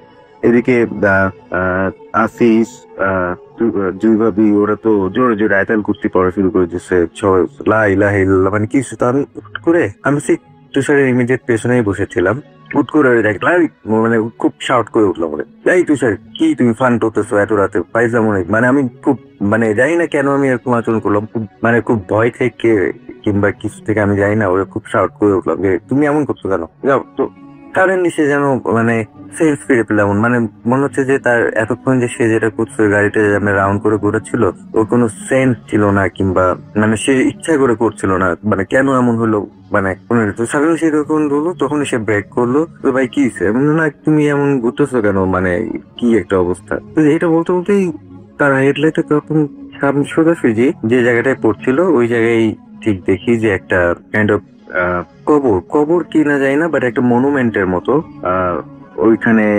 লেখায়, মানে একজনের নাম হচ্ছে ইঙ্গা মারিয়া।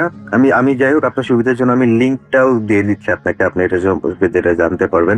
আমি এই কথায় পরে আসছি। তো আমরা ওইখানে দেখলাম এরকম একটা অবস্থা। তো দেখেই যখন সম্বিত ফিরে পেলো, তো আমরা যাই হোক ওয়ে আউট দিয়ে বের হয়ে আসলাম, এবং মানে বলা বলি যে কি হইলো, মানে বুঝলাম না, খুব একটা বড় বাতে বাঁচলাম, কিংবা মনে হচ্ছিল যে খুব বড় একটা বিপদ হতে যাচ্ছিল, কিংবা এমন কিছু। বাট সামহাও আমরা রক্ষা পেয়েছি, যাই না আল্লাহর রহমতে। আমরা তো বেসিক্যালি বর্ষা, আমার বয়স প্লাস তুষার, ওরা যতক্ষণ যে জিনিসটা নিয়ে পান করছিল, ওরাও সবাই কোয়াইট হয়ে গেল, চুপ, মানে কারো মুখে কোনো কথা নাই, জাস্ট সবাই দোয়া কালাম করতেছে এমন। তো অন দ্য ওয়েতে গাড়িতে আস্তে আস্তে আমরা হুট করে সার্চ দিলাম, দেখি আমরা কোন জায়গাটাই, তো কোন জায়গাটাই সার্চ মার, ওখানে যে একটা কবরের মতো দেখলাম, একটা গ্রেভিয়ার্ডের মতো, জিনিসটা কি হুট করে কেন আমরা এটা দেখলাম, কিংবা এমন কেন হইলো কাহিনীটা। তো আমরা রাসেল ভাই, তুমি বিশ্বাস করবেন না, এটা জানি না কোইন্সিডেন্স কিনা, আমরা যখন গুগলে সার্চ দিলাম ওই জায়গাটা সম্পর্কে, সাথে সাথে আমরা যেটা পাই যে ইঙ্গা মারিয়া হাউসার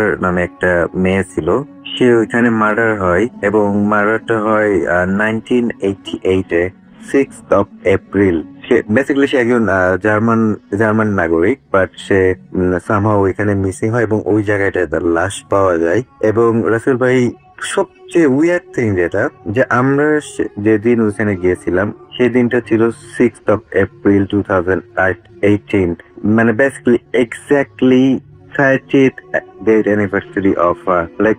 এটা যখন আমরা দেখি, আমরা মানে একজন আরেকজনের মুখ চাওয়া করছিলাম যে এটা কি হইলো, বা এটা কেমনে সম্ভব। আমরা তো আরেকটা জঙ্গলে যাওয়ার কথা ছিল, আরেকটা ফরেস্টে, তো আমরা ওইখানে ছিল আমাদের বাসার কাছে, আমরা ওইখানে যাওয়ার কথা, ওইখানে না যেয়ে মানে স্কিপ করে আরো 1 ঘন্টা ড্রাইভ করে কেন এই জায়গাটায় তাই আসলাম, এবং এই জায়গাটায় এসে এই জিনিসটাই কেন আমরা ফেস করলাম, এবং ওই দিনটাই কেন 6th of April 1988।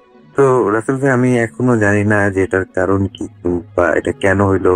আমরা নিজেরা গিয়েছিলাম নাকি আমাদের সামহাও এখানে নিয়ে যাওয়া হয়েছিল, I don't really have any clue about this, বা এনিওয়ে এই ছিল ঘটনা। আমি জানি না আসলে এটা ভৌতিক কিনা, বা এটা কি, বা আমি বলতে পারি এটা most weird thing happened with us. আর আমি আগেও বলছি যে বলেছি যে আমি আপনাকে লিঙ্কটা পাঠিয়ে দিলাম, আপনি ভেরিফাই করে দেখতে পারেন যে এই জায়গাটাই এটা হয়েছে রিপ্লাই। তো যাই হোক, এই ছিল আজকের ঘটনা। আর আমার কাছে আরো অনেক ঘটনা আছে, ইনশাল্লাহ তখন যদি দেশে আসি আর আমার খুব ইচ্ছা ছবিতে এসে শেয়ার করবো। তো যাই হোক, ভালো থাকবেন সবাই, দোয়া করবেন। আল্লাহ হাফেজ। বিশ্বাস করা বা না করাটা আপনার ব্যাপার। রাতের আপনার সাথে শুনছেন রেডিও পুটের এফএম চলছে, ভূত এফএম ঘুরে সময় রাত 12:46 এবং এই মুহূর্তে আমি দেখতে পাচ্ছি যে অডিওটা ভালো লিখেছেন এখলাস চৌধুরী, টিসিবি তামিম আমাদের সাথে আছেন দেখতে পাচ্ছি। এছাড়াও এমডি আরিফুর রহমান আমাদের সাথে আছেন, শান্তা ইসলাম আমাদের সাথে আছেন দেখতে পাচ্ছি, এমডি লাজিম, এছাড়াও সাইফুল্লাহ শিবলু আমাদের সাথে আছেন দেখতে পাচ্ছি, নাইম পাহাদ, আবরার আহমেদ রাজু আমাদের সাথে আছেন এমডি মেহেদি হাসান রোমান, রাজীব হাসান মিঠু আমাদের সাথে আছেন, এখলাস চৌধুরী আমাদের সাথে আছেন দেখতে পাচ্ছি, রাফাত সিদ্দিকী সহ আরো অনেকে। তো আমরা চলে যাবো আমাদের পরবর্তী অতিথির কাছে। আপনার নামটা প্লিজ একটু বলবেন, আপনি কোথা থেকে এসেছেন, তারপর আপনার ঘটনায় যাবো আমরা। Okay, thank you so much Russell ভাইয়া। আমি রায়ান রশিদ, এসেছি তাঙ্গমোটর থেকে। জি। আমি যে স্টোরিটা বলবো, এই স্টোরিটা হচ্ছে আমি এর আগেও এই স্টোরি সম্পর্কে বলেছি একজন সম্পর্কে। অ্যাকচুয়ালি আমি হচ্ছে ছোটবেলা থেকে একটা মিশনারি স্কুলে পড়ে বড় হয়েছি। সে যে চার্চটা রয়েছে সেখানে হচ্ছে আমি প্রায় যেতাম। তো চার্চে গিয়ে আমার অনেকের সাথেই দেখা হয়েছিল ভাইয়া। আমার যতদূর মনে হতো মানে তারা হয়তো বা ইলুমিনাটির সদস্য ছিল। বা আমি এর আগে ওই যে ডেভিড নামে একজনের কথা বলেছি, ডেভিড এবং স্যামুয়েলের কথা। তো আমি দেখেছিলাম দুইজনকে, ডেভিড এবং আরেকটা ছেলে ছিল যে হয়তো আমার বয়সী ছিল। তো ওই ছেলেটার মানে এই স্টোরিটা ওকে নিয়ে আমি হচ্ছে শুরুতেই ওকে দেখতাম, মানে ও ছিল একেবারেই চুপচাপ এবং একদম অন্য জগতের মানুষ বলতে পারেন, এই টাইপের।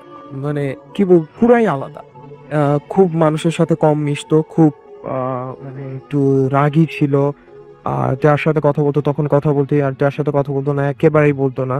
তো ওই ডেভিডের সাথে আমার পরিচয় হওয়ার কারণে ডেভিডে যখন মানে আমার সাথে ওকে পরিচয় করা দেয়, তখন হচ্ছে মানে আমাদের দুজনের খুব ভালো একটা আন্ডারস্ট্যান্ডিং হয়ে যায় এবং আমরা খুব ভালো ফ্রেন্ডস হতে থাকি ধীরে ধীরে।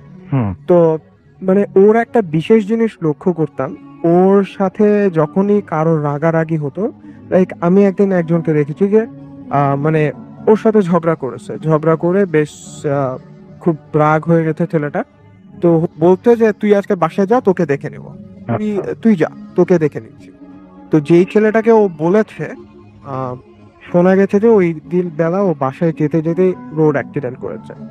তারপরে হচ্ছে একবার ওর গাছে কেউ সম্ভবত আম চুরি করেছিল। তো বলেছে যে যে আবার এখানে আসবে তার মাথা ভাঙবে। তো ভাইয়া সেম ভাবে সে গাছে উঠতে গিয়েছিল আরেকবার। তো ওইখানে শোনা যায় এরকম কারোর মাজা ভেঙে গিয়েছিল। তো এই টাইপের মানে ও যা বলতো মানে অ্যাকুরেট তাই হতো। এবং হচ্ছে এইভাবে হতে হতে একদিন দেখা যায় ওর আঙ্গুলের একটা অংশ যা নেই, ঠিক আছে। তো এই যে মানে এই জিনিসটা দেখার পরে সবাই জিজ্ঞাসা করা হয় যে কি হয়েছে তোমার এই আঙ্গুলে, কি হয়েছে।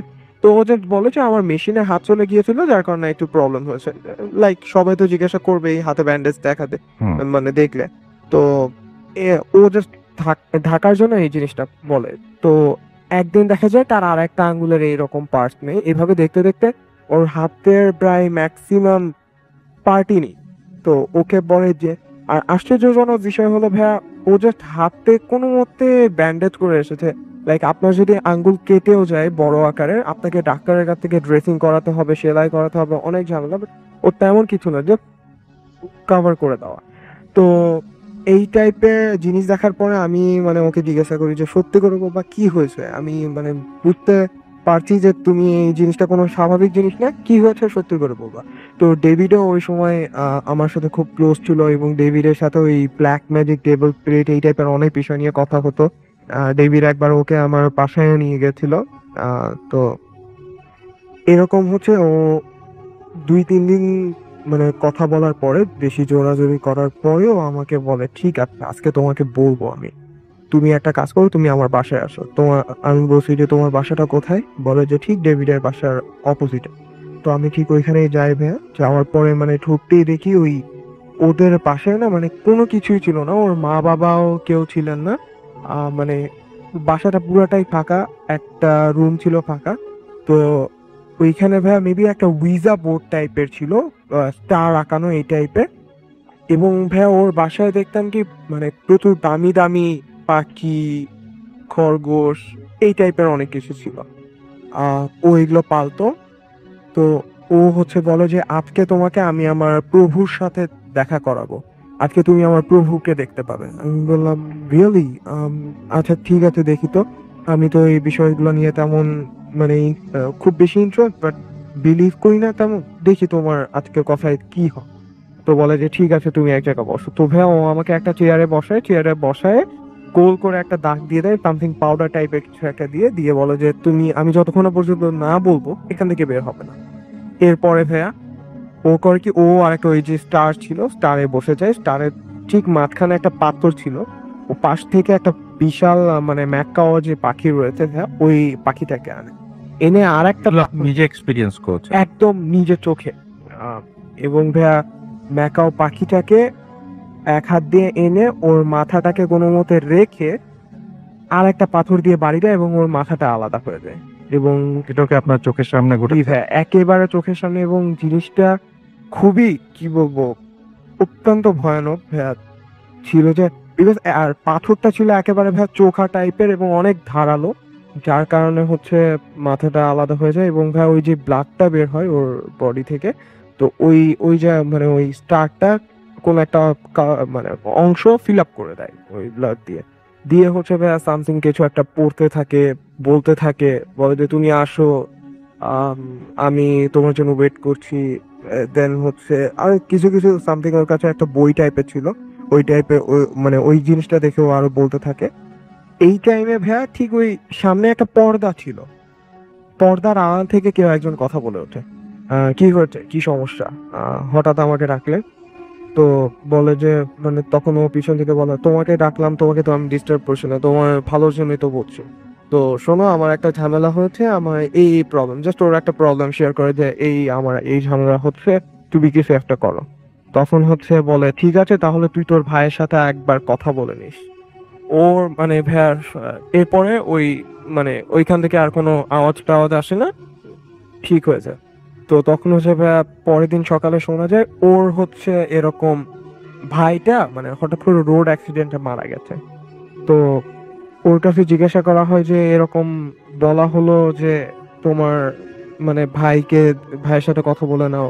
আবার হঠাৎ এই জিনিসটা হলো, বললো যে অ্যাকচুয়ালি কি আমি যে এই জিনিসটা ডিমান্ড করেছিলাম ওর কাছে, এই জন্য ওই ম্যাককাওটা ওকে বলি দেওয়াটা মানে এনাফ না। তো ও হচ্ছে যার কারণে আমার ভাইকে নিয়ে নিল।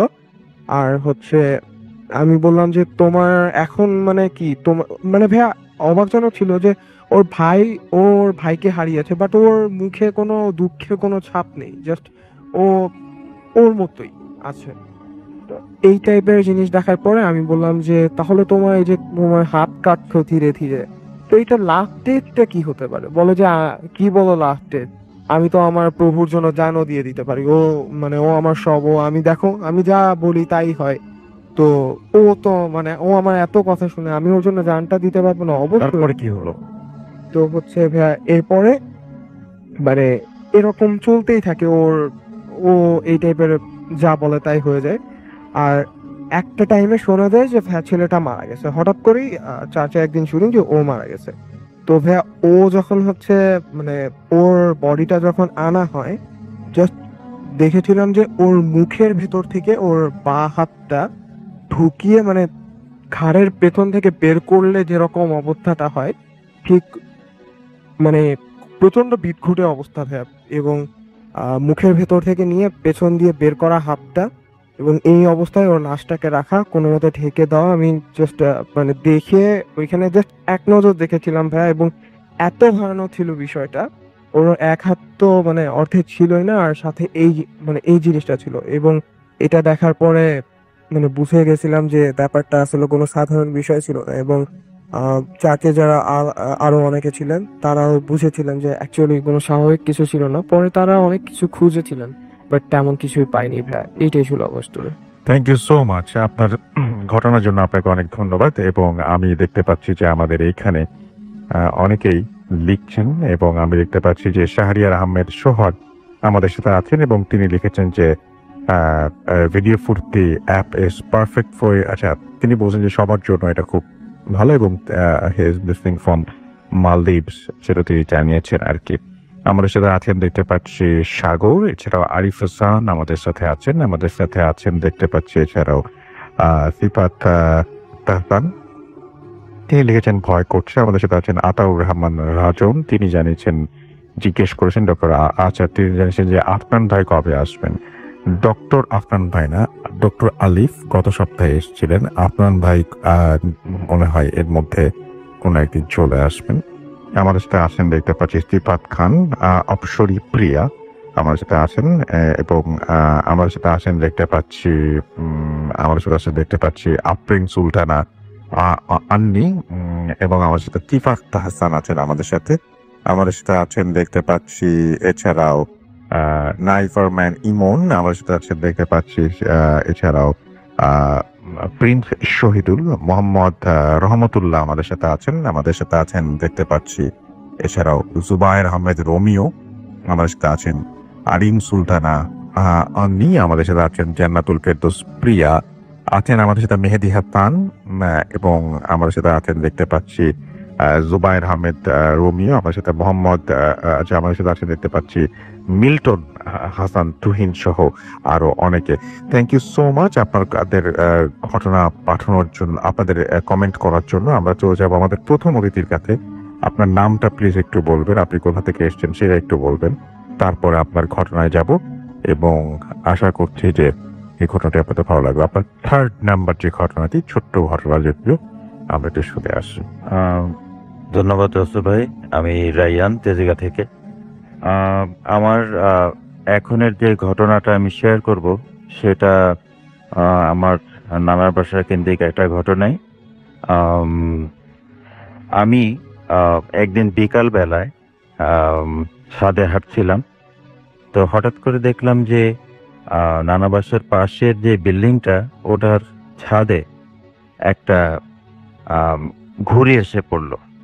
তো আমি নানা বাসা থেকে নেমে ওই বিল্ডিংটাতে যাবার জন্য যখন সিঁড়ি দিয়ে উঠছি, তো অলমোস্ট যখন 4 তলায় উঠে গেছি, তো আমি সিঁড়ির জানালা দিয়ে একটু নিচের দিকে দেখলাম যে কিরকম দেখা যায় উপর থেকে নিচটা। তো অল অফ এ সাডেন আমি যখন ঘুরলাম ছাদের দিকে উঠবার জন্যে, হঠাৎ করে দেখতে পাচ্ছি যে চারদিক একেবারে বন্ধ, চারদিকে শুধু দেয়াল, কোনো সিঁড়ির অপশন নাই, এবং একেবারে বদ্ধ একটা জায়গা। আমি গ্লাসের দিকে বেশ কয়েকবার ধাক্কা দিলাম, ওয়ালে ধাক্কা দিতে থাকলাম, বাট কোনো দিকেই কোনো আমি পথ পাচ্ছি না উপরে যাবার বা নিচের দিকে যাবার।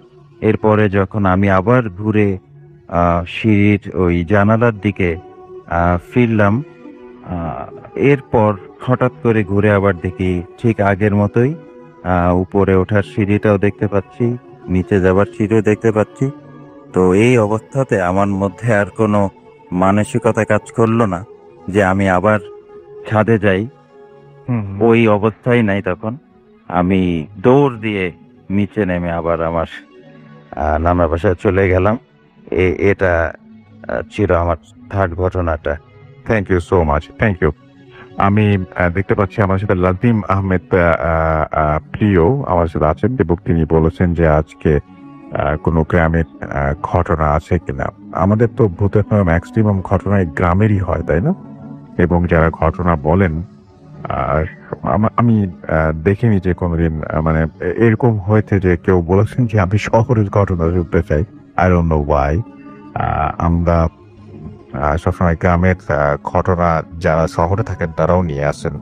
তো দেখা যাক, এবং আশা করছি যে আপনাকে আজকে কোনো গ্রামের ঘটনা হয়তো উপহার দিতেও পারি। ডেভিড আমাদের সাথে আছেন, আমাদের সাথে আছেন দেখতে পাচ্ছি অর্ণব আনাম আছেন আমাদের সঙ্গে, দেখতে পাচ্ছি পারভেজ আশুগঞ্জ থেকে এবং গাদা থেকে শুনছেন। আমাদের সাথে আছেন রাজীব মিথুন, গল্পটা ভালো লাগলো। এমডি আরিফুর রহমান আমাদের সাথে আছেন এবং লিখেছেন যে আজকের এপিসোডটা ভালো হচ্ছে, এই গল্পটা অনেক ভয় লেগেছে। তামিমুল ইসলাম আমাদের সাথে আছেন না, আমাদের আরো একটা অডিও ক্লিপ আছে, সেটা আশা করছি ভালো লাগবে। আমি কিন্তু এখন টুইটার থেকে আপনাদের লেখাগুলো পড়ছি। জ্যোতির্ময় আমাদের সাথে আছেন দেখতে পাচ্ছি যে তামিম, এছাড়াও আছেন আব্দুল্লাহ আল নোমান আমাদের সাথে আছেন, আমাদের সাথে আছেন দেখতে পাচ্ছি রাজীব হাসান মিথুন, এছাড়া আমাদের সাথে আছেন রফিকুল ইসলাম, তিনি পশ্চিমবঙ্গ মুর্শিদাবাদ থেকে শুনছেন। এমডি আচ্ছা আরিফুর রহমান বলছেন যে অডিও ক্লিপের কথাটা বলেছেন তিনি যে ভয় লেগেছে, একটু অন্যরকম, এটা নাম কিন্তু রাসেল ভাই শুনছি ভয় লাগছে। ওকে।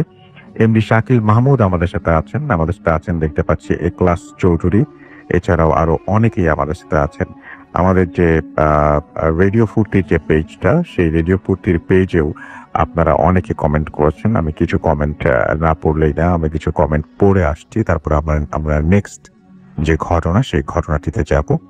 এবং আমাদের এইখানে দেখতে পাচ্ছি যে আজকে যারা কমেন্ট করেছেন তাদের মধ্যে অনেকেই আছেন এই মুহূর্তে এইখানে, দেখি একটু আছেন এমডি সাগর, আচ্ছা খুলনা থেকে শুনছেন তিনি। মুস্তালিন মায়ান ইন্ডিয়া থেকে শুনছেন। হিরণ বস আমাদের সাথে আছেন এবং তিনি আজকে প্রথম লিখেন আমাদেরকে। আমাদের সাথে আছেন দেখতে পাচ্ছি শিফাত আহমেদ ভোলা থেকে শুনছেন। এস কে শিমুল হোসাইন আমাদের সাথে আছেন দেখতে পাচ্ছি শেখ মালিক আমাদের সাথে আছেন দেখতে পাচ্ছি এমডি সজল সরকার, এছাড়াও আরাফাত আলম তুষার আমাদের সাথে আছেন দেখতে পাচ্ছি, এছাড়াও আরো অনেকেই। আমাদের যে ঘটনাগুলো আপনাদের ভালো লাগে সেই ঘটনাগুলো ভালো বলবেন, যে ঘটনাগুলো খারাপ লাগে অবশ্যই খারাপ বলবেন, কারণ আপনাদের কাছ থেকে সত্যিটা জানা বা আপনাদের যে অনেস্ট ওপিনিয়ন সেটা আমাদের জন্য খুব প্রয়োজন। কিন্তু আমাদের কাছের মানুষটা সব সময় যেটা খারাপ লাগে সেটা বলে দেন, আর যারা ভালো চান না তারা সবকিছুই ভালো বলেন, সেটা আমরা চাই না, একেবারেই চাই না। আমাদের সাথে আসে দেখতে পাচ্ছি আরো অনেকেই, thank you so much. Khalid Hasan Rakib আমাদের সাথে আছেন দেখতে পাচ্ছি, এছাড়াও এমডি সাহন আছেন আমাদের সাথে, শরীফুল সহ আরো অনেকে, থ্যাংক ইউ সো মাচ। আমরা চলে যাব আমাদের পরবর্তী অতিথির কাছে তার ঘটনাটি শোনার জন্য। আপনার নামটা প্লিজ একটু বলবেন, তারপর আপনার ঘটনায় যাব। আরেকবার বলতে হবে। আসসালামু আলাইকুম রাফি ভাই, আমি ওমর ফারুক, আমি আসছি মিরপুর 12 থেকে। ভাই আমি যে ঘটনাটা বলতে যাচ্ছি এটা একটা গ্রামের ঘটনা। মানে এটা হচ্ছে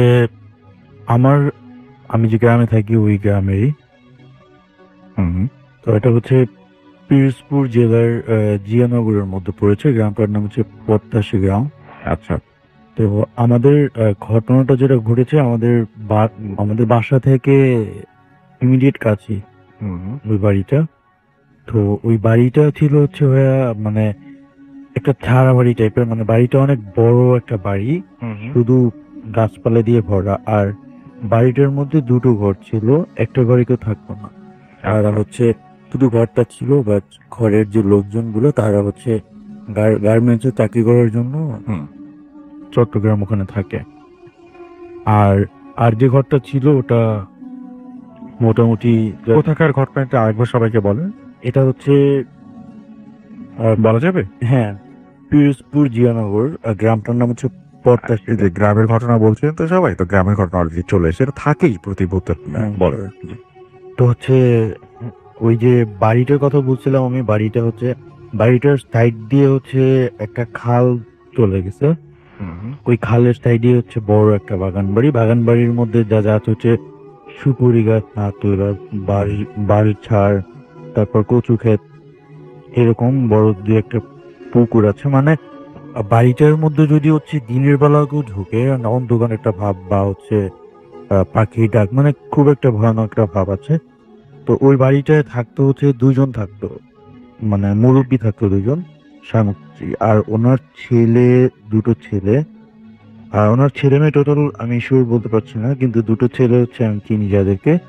তার হচ্ছে ওই তাদের বাড়ি থেকে, গ্রাম থেকে 5-6 কিলোমিটার দূরত্বে থাকে, ওখানে চাকরি করে। আচ্ছা। তো ওই মুরব্বী উনি বাড়িতে থাকে, উনি আর ওনার বউ। তো বাড়িতে থাকার কারণে ওনাকে তো সবকিছু বাড়ির দেখাশোনা করে রাখতে হয়, আর বাড়িটা হয়তো বা তাদের জমি জমার সমস্যা ছিল, এই জন্য বাড়ি করে দেওয়ার জন্য থাকতাম। তো সমস্যা যেটা হলো সেটা হচ্ছে যে উনি যে ওনার বাড়ির টিন ছিল, মানে খুব স্বাভাবিকভাবে লাগানো ছিল। তো ঘরের পাশে একটা গাব গাছ ছিল আর কি, পুরোনো একটা গাব গাছ ছিল। ওই উনি মানে চিন্তা ভাবনা করলো যে গাব গাছটা কেটে ফেলবেন, কারণ ওনার টিনের ক্ষতি হচ্ছে। তো উনি এরকম চিন্তা ভাবনা করলেন, কিন্তু ওই ওই কিছুদিনের মধ্যে উনি রাত্রে স্বপ্নে দেখতো যে মানে মুরব্বী টাইপের একজন লোক, দরবেশ টাইপের, স্বপ্নে ওনার সামনে এসে বলছে যে তুমি যে গাছটা কাটতে চাইছো গাছটা কেটো না, কারণ তোমার যেরকম একটা থাকার স্থান আছে, সেটা একটা থাকার স্থান আমার, তো এটা তুমি কেটো না। আচ্ছা। তো উনি ওটাকে সেরকম ইয়াতে নিল, চিন্তা করলো যে স্বপ্ন তো, তো উনি গাছটা কেটে ফেলে। আচ্ছা। এরপরই ওনার সাথে আর কি যে মেন ঘটনাটা শুরু হয়, ওখানেই থেমে যেতে পারতো আর কি। তো সুহা ওই যে মুরব্বী, উনি ওই দিনের পর থেকেই, মানে ওই দিন রাত্রি উনি হচ্ছে টের পায় যে ওনার সাথে বাইক, মানে বাইরে দিয়ে ওনাকে কেউ ডাকতেছে। এটা ওই দিন শুধু উনিই শুনছে যে ওনাকে আচ্ছা। ডাকতেছে, তো উনি কেয়ার করেন না, উনি ঘুমায় গেছে। এরপর দিন দিন দিন ঘটনা বাড়তেছে, যেটা হচ্ছে যে ওনাকে একদিন রাত্রেবেলা 1টা-1.5টার দিকে ওনাকে হচ্ছে মানে ঘুম থেকে ওনাকে উঠে নেওয়া হয়েছে আর কি। তো ওনার বউ ছিল তো পাশে, ওনার স্ত্রী হচ্ছে হঠাৎ করে দেখলো যে উনি পাশে নেই। তো উনি চিন্তা করলো যদি বাইরে বের হয় আমাকে তো অবশ্যই নক নক দিবে, বা একা একা তো উনি বাইরে যাবে না, তো বড় বাগান বাড়ি। তো উনি যে গ্রামে হারিকেন বলে আর কি, আচ্ছা। তখন তো কারেন্ট ছিল না এখনো, মানে খুব রিসেন্ট কারেন্ট গেছে, মানে অজপরা টাইপের একটা গাছ ছিল ওটা। তো উনি হারিকেন নিয়ে নেমে হচ্ছে ওনার মানে আশেপাশে খোঁজাখুঁজি করে একা একা, যখন না পায় তখন হচ্ছে মানে চিৎকার চেঁচামেচি শুরু করে।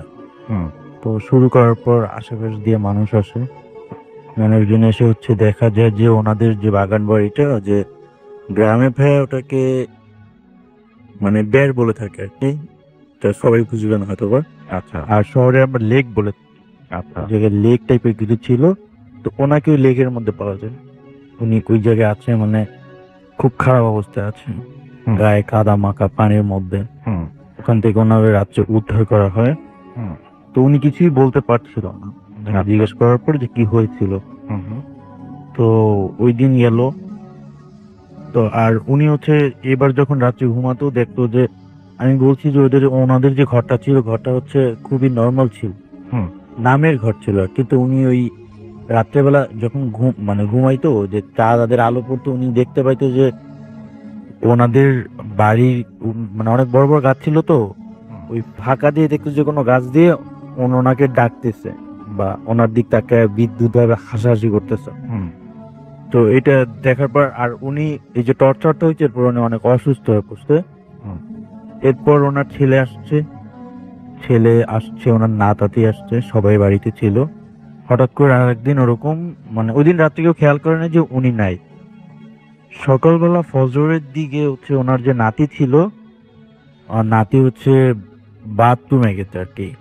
আর ভাইয়া গ্রামের যে কিছু কিছু বাড়িতে এখনো হয়তোবা দেখা যায় যে বাথরুমটা খুবই নর্মাল, মানে হচ্ছে সুপুরি গাছের যে হচ্ছে পাতাটা, ওটা দিয়ে হচ্ছে মানে চারোদিক দিয়ে বেড়া দেয়া আর কি, ওই রকম গাছ দিয়ে করা।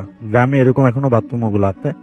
তো ওই টাইপের একটা বাথরুম ওই বাড়িতে ছিল। তো ওই যে ওনার নাতি সকাল ফজরের আগে দেওনি, মানে ওয়াশরুমে গেছে, বাথরুমে যাওয়ার পর দেখে যে ওর যে মানে দাদু ছিল, উনি ওই বাথরুমের মধ্যে পড়ে আছে, তার সমস্ত গায়ে হচ্ছে ময়লা।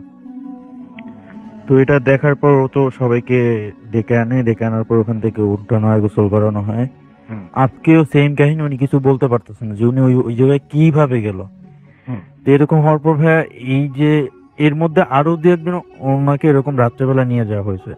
তো সবাই এবার ওনার বাড়িতে সবাই চলে আসছে এই কাহিনী শোনার পরে। তো এরপর হচ্ছে ওনাকে হচ্ছে ডাক্তার দেখানো হলো। তো ডাক্তার দেখানোতে কোনো লাভ হয়নি ভাইয়া, উনি হচ্ছে কিছুদিন পরে আস্তে আস্তে করে মানে অসুস্থ হয়ে মারা গেছে। তো ভাইয়া এখানেও ঘটনাটা শেষ হলে কিন্তু পারতো, বাট যেটা শুরু হলো যে উনি মানে মারা যাওয়ার পরে ওই বাড়িতে যেটা হতো, ওনার কিন্তু স্ত্রী ছিল, উনি তো মারা গেল। তো দেখা যেত যে ওনার রূপ নিয়ে, আচ্ছা আচ্ছা আর একটা জিনিস মিস করছি, সরি ফর দ্যাট। সেটা হচ্ছে যে উনি যখন মারা যাওয়া হয় ওনাকে নিয়ে যাওয়া হচ্ছিল যে তার ছেলেরা যে শহরে থাকতো, ওটা হচ্ছে 5-6 কিলোমিটার দূরে। ওখানে হসপিটালে ওখানে ডাক্তার দেখানোর পর ওখানে যে একটা সরকারি কবরস্থানে ওকে মাটি দেওয়া হয়। তো এটা কিন্তু ওনার এই গ্রামের বাড়ি থেকে 5-6 কিলোমিটার দূরে। তো ওখান থেকে উনি তো আর এখানে আসা সম্ভব না, ওনাকে ওখানেই মাটি দেওয়া হয়। কিন্তু যেটা দেখা যায় যে পরের রাতগুলোতে সন্ধ্যার পরেই দেখা যায় যে ওনার আকৃতি ধরে ওই ঘরটার আশেপাশে ঘুরতেছে, ঘরটার মধ্যে উঠতেছে, মানে উঠতে চাচ্ছে, ঘরের মধ্যে উঠতে পারতেছে না, কিন্তু ওর আশেপাশে ঘুরতেছে সাদা কাপড় পরা। তো এটা ভাই খুব বাজে একটা সিচুয়েশন হয়ে গেছিল গ্রামে। তখন আমিও ওখানে ছিলাম গ্রামে, তখন আমি ওখানে অনেক আগে কথা, তো মানে 3-4 বছর হয়েছে, আমি তখন এসএসসি কমপ্লিট করি, তখন ওই ওই ওই জায়গায় একটা স্কুলে পড়ি আমি। তো ভাই যেটা হয়তো সন্ধ্যার পরে ওই বাড়ির আশেপাশ থেকে, মানে ওই বাড়ি থেকে একটা গন্ধ বের হতো, কিরকম কাপড় চুপড় পোড়ালে যেরকম একটা গন্ধ বের হয়, খুবই বাজে একটা গন্ধ ছিল, এরকম একটা গন্ধ বের হইতো। আর ওনাকে যখন মাটি দেওয়া হয় ওর পর থেকে ওই ঘরে কেউ আর থাকতে পারতো না। ওনার বউ হচ্ছে ওনার যে ছেলের ঘরটা ছিল পাশে, ওই ঘরে থাকতো। কিন্তু উনি বারবার একটা কথা বলতো যে ওনার বউয়ের নামটা আমি উচ্চারণ করছি না, কিন্তু ওনার বউয়ের নাম ধরে বলতো যে আমি ওকে নিয়ে যাব, এরকম বলা হতো। তো ভাইয়া এরকম হওয়ার পর পাশের যে বাড়িগুলো ছিল তারাও তো খুব মানে নাজেহাল অবস্থায় ছিল। তো একটা ছেলে চিন্তা করছে যে প্রত্যেক সন্ধ্যা এরকম হয়তো আমি একদিন সন্ধ্যা একটু কোরআন তেলাওয়াত করে দেখি। তো ও কোরআন তেলাওয়াত শুরু করছে। এবার হচ্ছে ঘর থেকে ঘোরাঘুরি, ওই ঘরের পাশে এখন আর ঘুরছে না, ওনাদের সীমানা লাফতে এসে ওকে চিৎকার করে বলতেছে যে তুই কোরআন তেলাওয়াত কর অফ কর, নাহলে কিন্তু তোর তোর ক্ষতি করে ফেলবো, আমি তোদের কিছু করতে চাচ্ছি না, তোরা জাস্ট ওকে আমারে দিয়ে দে। ওনার স্ত্রীর কথা বলতেছে, ওকে আমারে দিয়ে দে। আর ওকে দেওয়ার কারণ হচ্ছে ভাইয়া ওই যে গাছটা কাটছিল, উনি ওনার স্ত্রীকে জিজ্ঞেস বলছিল, ওনার স্ত্রী সেম কথা বলছে যে কেটে ফেলো, ওগুলো কি বিষয়, এই জন্য ওনার বইয়ের উপর ও রাখছিল। তো ভাইয়া আর এরকম হওয়ার পর ও আর কোরআন তেলাওয়াত করা বন্ধ করে দিয়েছে, ও ভয় পেয়ে গেছে আর কি। আর যেটা হয়তো ওই রকম দেখে সন্ধ্যার পরে প্রত্যেকটা ঘরে গ্যাঞ্জাম লাগতো, মানে স্বামী স্ত্রীর মধ্যে কিচ্ছু হয় না সারাদিন, হঠাৎ করে স্বামী তার স্ত্রীকে ধূপধাপ মার শুরু করতেছে রিজন ছাড়া, এরকম শুরু হয়।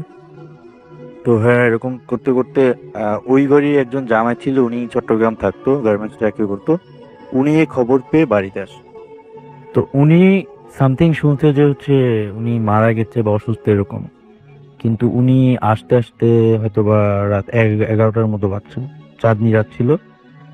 উনি ওই বাড়ির সীমানায়, আমি বলছি কিন্তু যে ওই বাড়ির পাশে একটা খাল ছিল, তো খালটার উপরে সাঁকো আছে, সাঁকো পার হয়ে উনি বাড়িতে ঢুকতে হয়। উনি যখন সাঁকো পার হয় তখন দেখতে যে ওই যে মুরব্বী ছিল আর কি, সে মারা গেছে, উনি ওনার সামনে এসে দাঁড়াইছেন।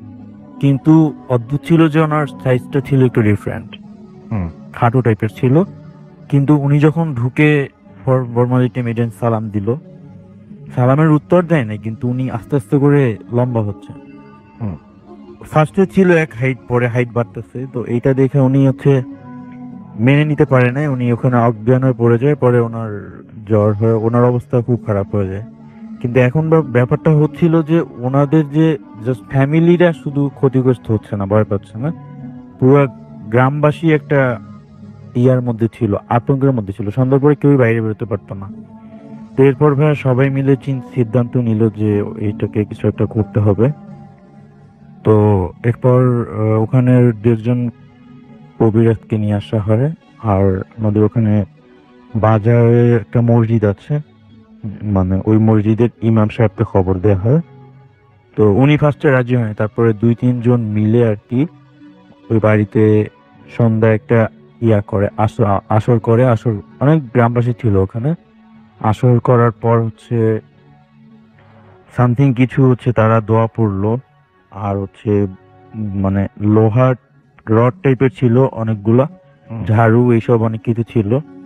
তো ওনারা একটা গোল একটা ইয়া দিয়ে ওখানে সাইড সাইড ইয়া দিছিল আগুন দিয়ে, তারপর ওখানে হচ্ছে ওকে হাজির করা হয়। মানে কিছু দেখা যায় নাই, কিন্তু আওয়াজ আসছিল ওখান থেকে, আর ওখানে যে আগুনটা ওটা নিভে গেছিল আর কি। এরপর বলা হয় যে তুই কেন আসছিস, তো ও ঘটনাটা পুরোটাই বলে যে এরকম এরকম হয়েছিল, আমি নিশ্চিত করার পর হয়েছে। তারপর ওকে চলে যেতে বলা হয়, ও কোনোভাবেই যেতে চায় না। আর লাস্ট টাইম মানে দোয়া দুরুদ পড়ার কারণে তারপর বলে যদি কি কি নিয়ে যাবি, তারপর বলে যে এই বাড়ির যে বড় গাছটা আছে এই গাছের আমি ডালটা নিয়ে যাব। ওটা হচ্ছে সিরিয়াস গাছ ছিল আর কি। তো এরকম অনেক কিছুর পর ওখান থেকে ছোটদের সরায় দেওয়া হয়। তারপর কিছুক্ষণ পরে মানে সবকিছু ঠান্ডাই ছিল, একটা ঝড়ের মতো আসে আর কি, আর ওই যে গাছটা ছিল গাছের একটা ডাল নিয়ে চলে যায় আর কি। তো এরপর থেকে ওই বাড়িতে এখন কেউ নাই, কিন্তু ওই বাড়ির আশেপাশে এরকম কোনো সমস্যা এখনো পর্যন্ত নেই। কিন্তু তখন এটা খুব প্রচলিত ছিল, মানে সবাই জানে ব্যাপারটা এখনো, যারা ওখানে ওই টাইমটা ছিল আর কি। এটাই ঘটনা। ধন্যবাদ আপনাকে। আমরা চলে যাব আমাদের পরবর্তী ঘটনায়, তবে তার আগে আমরা কিছু কমেন্ট পড়ে ফেলতে চাই। আমাদের দেখতে পাচ্ছি যে প্রিন্স নাটোর থেকে শুনছেন, আমাদের সাথে আছেন তিনি, আমাদের সাথে আছেন দেখতে পাচ্ছি এস শরীফুজ্জামান, এবং আমাদের সাথে আছেন দেখতে পাচ্ছি তানভীর আহমেদ রিফাত, আমাদের সাথে আছেন নুসরাত জাহান সুমাইয়া একে আচ্ছা, আমাদের সাথে আছেন এমডি আকাশ, এছাড়াও শামিমা আনসারি আমাদের সাথে আছেন, আমাদের সাথে আছেন এমডি রাশেদ রেশাদ খান, এবং আমাদের সাথে আছেন প্রিন্স শহীদুল রাকিব হোসেন পিকে, আমাদের সাথে আছেন আশিক মোল্লা, আমাদের সাথে আছেন এমডি আচ্ছা, আমাদের সাথে আছেন আমাদের সাথে আছেন দেখতে পাচ্ছি হাসিবুল ইসলাম, এছাড়াও আমাদের সাথে আছেন নাইম আছেন, আমাদের সাথে তাকিব তানিয়াত, আমাদের সাথে আছেন আমাদের সাথে আছেন দেখতে পাচ্ছি শরীফ মাহমুদ, আমাদের সাথে আছেন তাওহিদ কবির আছেন, আমাদের সাথে দেখতে পাচ্ছি শাওন মালিক, আমাদের সাথে আছেন দেখতে পাচ্ছি এছাড়াও সাব্বির আহমেদ, আমাদের সাথে আছেন দেখতে পাচ্ছি প্রিন্স, আমাদের সাথে আছেন দেখতে পাচ্ছি জোবায়ের আহমেদ রোমিও, আছেন জে বি বিশ্বাস, অরণ্যের ইতিকথা আমাদের সাথে আছেন, আমাদের সাথে আছেন দেখতে পাচ্ছি মারদিয়া জাহান, এছাড়াও আমাদের সাথে আছেন দেখতে পাচ্ছি মাহমুদুল হাসান, আছেন আমাদের সাথে আল মামুন সহ আরো অনেকে আমাদের সাথে আছেন দেখতে পাচ্ছি। এছাড়াও ফেসবুকের যে পেজটা আছে রেডিও ফুর্তির, সেই পেজে আমি দেখতে পাচ্ছি আমাদের সাথে আছেন সিফাত হাসান, এবং আমাদের সাথে আছেন আতিক আফ্রিদি, সৌদি আরব থেকে তিনি শুনছেন, এবং তিনি বলছেন যে আচ্ছা, সৌদি আরব থেকে তিনি কিভাবে শুনবেন এটা জানতে চেয়েছেন, তার মানে তিনি শুনছেন না এই মুহূর্তে। তাহলে আমি কিভাবে বলবো, রিপ্লাই দিয়েছেন একজন, সম্ভবত আপনাকে জানিয়ে দিয়েছেন, হ্যাঁ প্রথমে অ্যাপ দিয়ে, রাইট, সেভাবেই শুনলে সবচেয়ে সহজে শোনা যাবে আর কি। আমাদের সাথে আরো অনেকেই আছেন, তবে এখন যেটা করব সেটা হচ্ছে আমরা সরাসরি চলে যাব একটা অডিও ক্লিপে, এবং সেই অডিও ক্লিপের পরে আবারও ফিরে আসবো। সেই পর্যন্ত আশা করছি আমাদের সঙ্গে থাকবেন। ফ্যাম অ্যান্ড ডিউ ফুর্তি। রাতুল ভাই, আসসালামু আলাইকুম। আশা করি ভালো আছেন আপনারা সবাই। আমি মিশুক, বার্সেলোনা স্পেন থেকে। একটা ঘটনা আপনাদের সাথে শেয়ার করব, যেটা আমার নিজের সাথে ঘটে যাওয়া একটি ঘটনা। তো এখানে আমার একটা ফ্রেন্ড, নাম হচ্ছে সবুজ, বাঙালি। আমরা একই ইউনিভার্সিটিতে পড়াশোনা করি। তো যখনই সময় পাই আসলে আমরা ট্রাই করি যে নতুন কোনো প্লেস এক্সপিরিয়েন্স করার জন্য। তো লাস্ট মানডেতে 1 এপ্রিল কাজ শেষে ইউনিভার্সিটি থেকে এসে তারপরে আমরা দুজনে চিন্তা করলাম যে আজকে একটা নতুন কোনো একটা প্লেসে যাব। এইখানে রাসেল ভাই, বার্সেলোনা যে মেইন যে সেন্টারটা, একটু বলে রাখি, আপনারা হয়তো অনেকেই জানেন, সেন্টারটা বেশ ভালোই সমতল।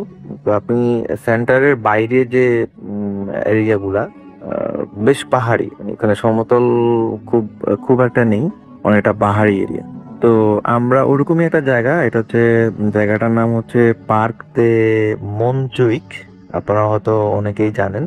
তো আমার যে ফ্রেন্ড সবুজ, ও হচ্ছে গুগল থেকে এটা সার্চ দিয়ে বের করতে যে আমরা ওখানে গেলে ভালো হবে, ওখানে অনেক জনশূন্য বা মানুষ একটু কম থাকে কম্পারেটিভলি আমরা যে সেন্টার থাকি এখান থেকে অনেক কম্পারেটিভলি মানুষ ওদিকে অনেক কম থাকে। তো এজ ইউজুয়াল আমরা হচ্ছে কাজ শেষে আমরা সন্ধ্যার পরেই আমরা বের হই। সময়টা ছিল এরকম 8:30টার মতো হবে। তো ও হচ্ছে গুগলে সার্চ দিয়ে দেখলো যে ওখানে যাওয়ার জন্য হচ্ছে আমাদেরকে 2টা বাস ওখানে যায় নর্মালি। একটা হচ্ছে 50 নাম্বার বাস, একটা হচ্ছে 155 নাম্বার বাস। তো আমরা গুগলে সার্চ দিয়ে দেখলাম যে 50 নাম্বার যে বাস ওটার যে স্টপেজ, ওটা আমরা যেখানে ছিলাম ওখান থেকে মোটামুটি হেঁটেই যাওয়া যায়। তো আমরা হেঁটে স্টপেজে গেলাম। স্টপেজে যাওয়ার পরে ওখানে দেখলাম যে ঠিক 50 নাম্বার একটা বাস ওখানে দাঁড়ানো। তো আমার কাছে মনে হচ্ছিল যে মানে বাহির থেকে মনে হচ্ছিল যে বাসটা পুরো খালি। তো একটু সন্দেহ হওয়াতে আমরা হচ্ছে বাস ড্রাইভারকে জিজ্ঞেস করলাম যে আমরা আসলে যেদিকে যেতে যাচ্ছি বাসটা ঠিক ওদিকে যাবে কিনা। যেহেতু বাসটা ওখানে দাঁড়ানো আর ভিতরে কেউই নেই, একটু মানে সন্দেহবশত আসলে জিজ্ঞেস করলাম। তো ও ড্রাইভার উত্তর করলো হ্যাঁ, বাসটা ওদিকেই যাবে। এজ ইউজুয়াল আসলে আমরা দুজনেই বাসে উঠে বসলাম। বসে কিছুক্ষণ পরেই 2 থেকে 2.5 মিনিট পরে বাসটা ছাড়লো। তো আস্তে আস্তে রাসেল ভাই একটু আগে বলেছিলাম যে নিচ থেকে বাসটা হচ্ছে উপরের দিকে যাচ্ছিল। খুব ভালো লাগতেছিল যে খুব এনজয় করতেছিলাম সময়টা, আর যেহেতু বাসটা পুরো ফাঁকা। তো রাসেল ভাই হঠাৎ করে আমি চিন্তা করলাম যে কয়েকটা ছবি তুলবো। তো আমি হচ্ছে আমার সিট থেকে দাঁড়িয়ে আমি কয়েকটা ছবি তোলার জন্য দাঁড়ালাম। তো হঠাৎ করেই রাসেল ভাই আমি একটা ছবি অলরেডি আমার ক্যাপচার করা হয়ে গেছে। কিছুক্ষণ পরেই যখন আমি পরে ছবি নিতে যাব, তখন হঠাৎ করে রাসেল ভাই খেয়াল করলাম যে একবারে মানে পেছনের সিটে একজন ভদ্র মহিলা বসে আছেন। তো বয়স আনুমানিক 60 থেকে 65 এরকম হবে। পাশে একটা কুকুরের বাচ্চা। তো আমার কাছে কেন জানি মনে হচ্ছিল যে ভদ্র মহিলা একটু মানে আনইজি ফিল করতেছে বা একটু বিরক্ত হচ্ছে যে আমরা যাতে ছবি না তুলি, ওনার সমস্যা হচ্ছে এরকম। তো উনি একটা পর্যায়ে হাত দিয়ে কেমন জানি আমাকে একটু ইশারা করে বললো, কিছু বলেনি, বাট হাত দিয়ে মনে হয় যেন ইশারা করে বললো যে তোমরা ছবি তুলো না বা তোমরা চুপ করে বসে থাকো, এরকম একটা এক্সপ্রেশন ওনার ছিল। তো আমি আর কিছু চিন্তা না করে আমি সিটে গিয়ে বসলাম। তো সবুজের সাথে বলতেছিলাম, রাসেল ভাই একটু বলে রাখি, এখানে আসলে আপনারা হয়তো অনেকেই জানেন মানে এখানে বাসে বা ট্রেনে কিন্তু কোনো অ্যানিমাল অ্যালাউড না, নর্মালি আসলে অ্যালাউড না। তা আমি একটু এমনি কিউরিওসিটি বশত আমি সবুজকে বললাম, সবুজ দেখ পিছনে যে ভদ্রমহিলা বসে আছে ওনার পাশে একটা কুকুরের বাচ্চা আছে, তো এটা কিন্তু নর্মালি অ্যালাউড না, কিভাবে? তো সবুজ বললো যে না, হয়তো অনেক বয়স্ক মহিলা বা অনেক শখের, এই জন্য হয়তো বা অ্যালাউ করছে, আর যেহেতু বাস পুরো খালি। তা আমরা তো তেমন কিছু আর মানে চিন্তা করিনি রাসেল ভাই। তা আমরা কথা বলতেছিলাম, হঠাৎ করে 20 থেকে 25 মিনিট পর মনে হবে আমরা বাসে ছিলাম, হঠাৎ করে বাসটা থেমে গেল। একটা স্টপেজ ওখানে বাস থেমে গেল। তো আমরা যেহেতু নতুন জায়গায় রাসেল ভাই, আমরা আসলে এক্সাক্ট জানতাম না বা খেয়াল করিনি যে ওখানে কত মিনিট সময় এক্সাক্ট ওখানে লাগে। তো আমরা ভাবছিলাম হয়তো মানুষ ওদিকে খুব একটা যায় না, হয়তো বা বাসও এদিকে বাসের সংখ্যা খুব একটা বেশি না, এই জন্য হয়তো বা স্টপেজে কিছুক্ষণ দাঁড়িয়ে কিছু মানুষ উঠবে। কিন্তু কিছুক্ষণ পর দেখলাম যে বাস যে ড্রাইভার উনি ওনার সিট থেকে উঠে আসলো। তো আমি জিজ্ঞেস করলাম যে আসলে এখানকার ল্যাঙ্গুয়েজের, আসলে ভাই একটু বলে রাখি স্পেন বার্সেলোনাতে কিন্তু এখানে নর্মাল স্প্যানিশের পাশাপাশি কিন্তু কাতালান একটা ল্যাঙ্গুয়েজ ওরা ইউজ করে, যেটা হচ্ছে আমরা নর্মাল স্প্যানিশ জানি যে কাস্তিয়ানো, যেটা ওটাকে আমরা নর্মাল স্প্যানিশ বুঝি, বাট এখানে আরেকটা ল্যাঙ্গুয়েজ এরা ইউজ করে কাস্তিয়ানো, যেটা এখানে একটা স্টেট আছে কাতালান স্টেট, আপনারা তো মনে হয় জানেন, যারা হচ্ছে কাস্তিয়ানো থেকে কাতালান থেকে ওরা কাতালান যে ল্যাঙ্গুয়েজটা ওরা ওটাকে প্রেফার করে বেশি। তো আমরা কাস্তিয়ানো আমরা মোটামুটি বলতে পারি, চলার মতো বলতে পারি। তো আমি ড্রাইভারকে জিজ্ঞেস করলাম যে তা স্টেশন উল্টিমো, এইটাই কি শেষ স্টপেজ কিনা? তখন ড্রাইভার বললো যে হ্যাঁ, টি ইস্তা উল্টিমো, মানে যদি বাংলায় বলি আমি, এইটাই হচ্ছে মানে লাস্ট স্টপেজ। তো আমরা তাড়াহুড়ো করে বাস থেকে নেমে গেলাম। আমরা পিছনে খেয়াল করিনি যে ভদ্রমহিলা কি বসে আছে নাকি নেমে গেছে, আমরা খেয়াল করিনি। তো অনেক দূর হাঁটতেছিলাম, প্রায় 5-7 মিনিট হাঁটার পরে সময় তখন ছিল গড়িতে রাতুল ভাই অ্যারাউন্ড 9:30 হবে। তো রাত যেহেতু রাসুল ভাই অনেক হয়ে গেছে, আর পাহাড়ি রাস্তা আসলে একদমই ওখানে মানুষ জনশূন্য বললেই চলে। অনেকক্ষণ পর পর একটা গাড়ি যায় বা একটা বড় বড় বড় যে লরিগুলা থাকে ওগুলা দুই একটা যায়, এমনিতেই খুব একটা মানুষ নাই বললেই চলে। একটু ভয়ও লাগতেছিল রাসেল ভাই। আর একটু বলে রাখি রাসেল ভাই, আমরা একটা ফুটবল নিয়ে গেছিলাম সাথে করে, যে সময়টা একটু এনজয় করবো, যদি কোনো সমতল জায়গা থাকে আমরা ওখানে একটু সময়টা এনজয় করলাম দুজনে মিলে। তো যাক, আমরা ফুটবলটা ও বের করলো, বের করার পরে আমরা দেখতেছিলাম যে আসলে আমরা এক্সাক্ট যেই ডিরেকশনে, মানে যেই প্লেসটাতে আমরা যেতে যাচ্ছি, ডিরেকশনটা আসলে আমরা যেখানে এখন বর্তমানে আছি ওখান থেকে একটা কত সময় লাগছে। তো আরো কিছু দূর হাঁটার পরে হঠাৎ করে দেখলাম যে আসলে ওখানে রাস্তার কিন্তু ইন্ডিকেশন থাকে, যে আপনি কোন দিকে কোন রাস্তা গেছে এরকম ইন্ডিকেশন দেওয়া থাকে। তো কিছু দূর পরেই দেখলাম যে একটা ইন্ডিকেশন দেওয়া। আসলে ভাই একটু বলে রাখি, আমরা যেখানে যাবো এক্সাক্ট আমাদের যে টার্গেটের যে লোকেশনটা ছিল সেটা ছিল এরকম, নামটা ছিল পিজি অলিম্পিকা। নিচেই আবার লেখা, ওটা নিচে আবার লেখা আনেইয়া অলিম্পিকা। উপরে লেখা পিজি অলিম্পিকা, নিচে হচ্ছে আনেইয়া অলিম্পিকা। আর ঠিক ওইটার পাশে আরেকটা ইন্ডিকেশন ছিল এরকম, যেটা হচ্ছে আমরা ভুলবশত চলে গেছি। ওটা হচ্ছে ফন্ট দেল ঘাট, নিচেই সেম লেখাটা আনেইয়া অলিম্পিকা, যেটা পিজি অলিম্পিকার নিচে লেখা ছিল।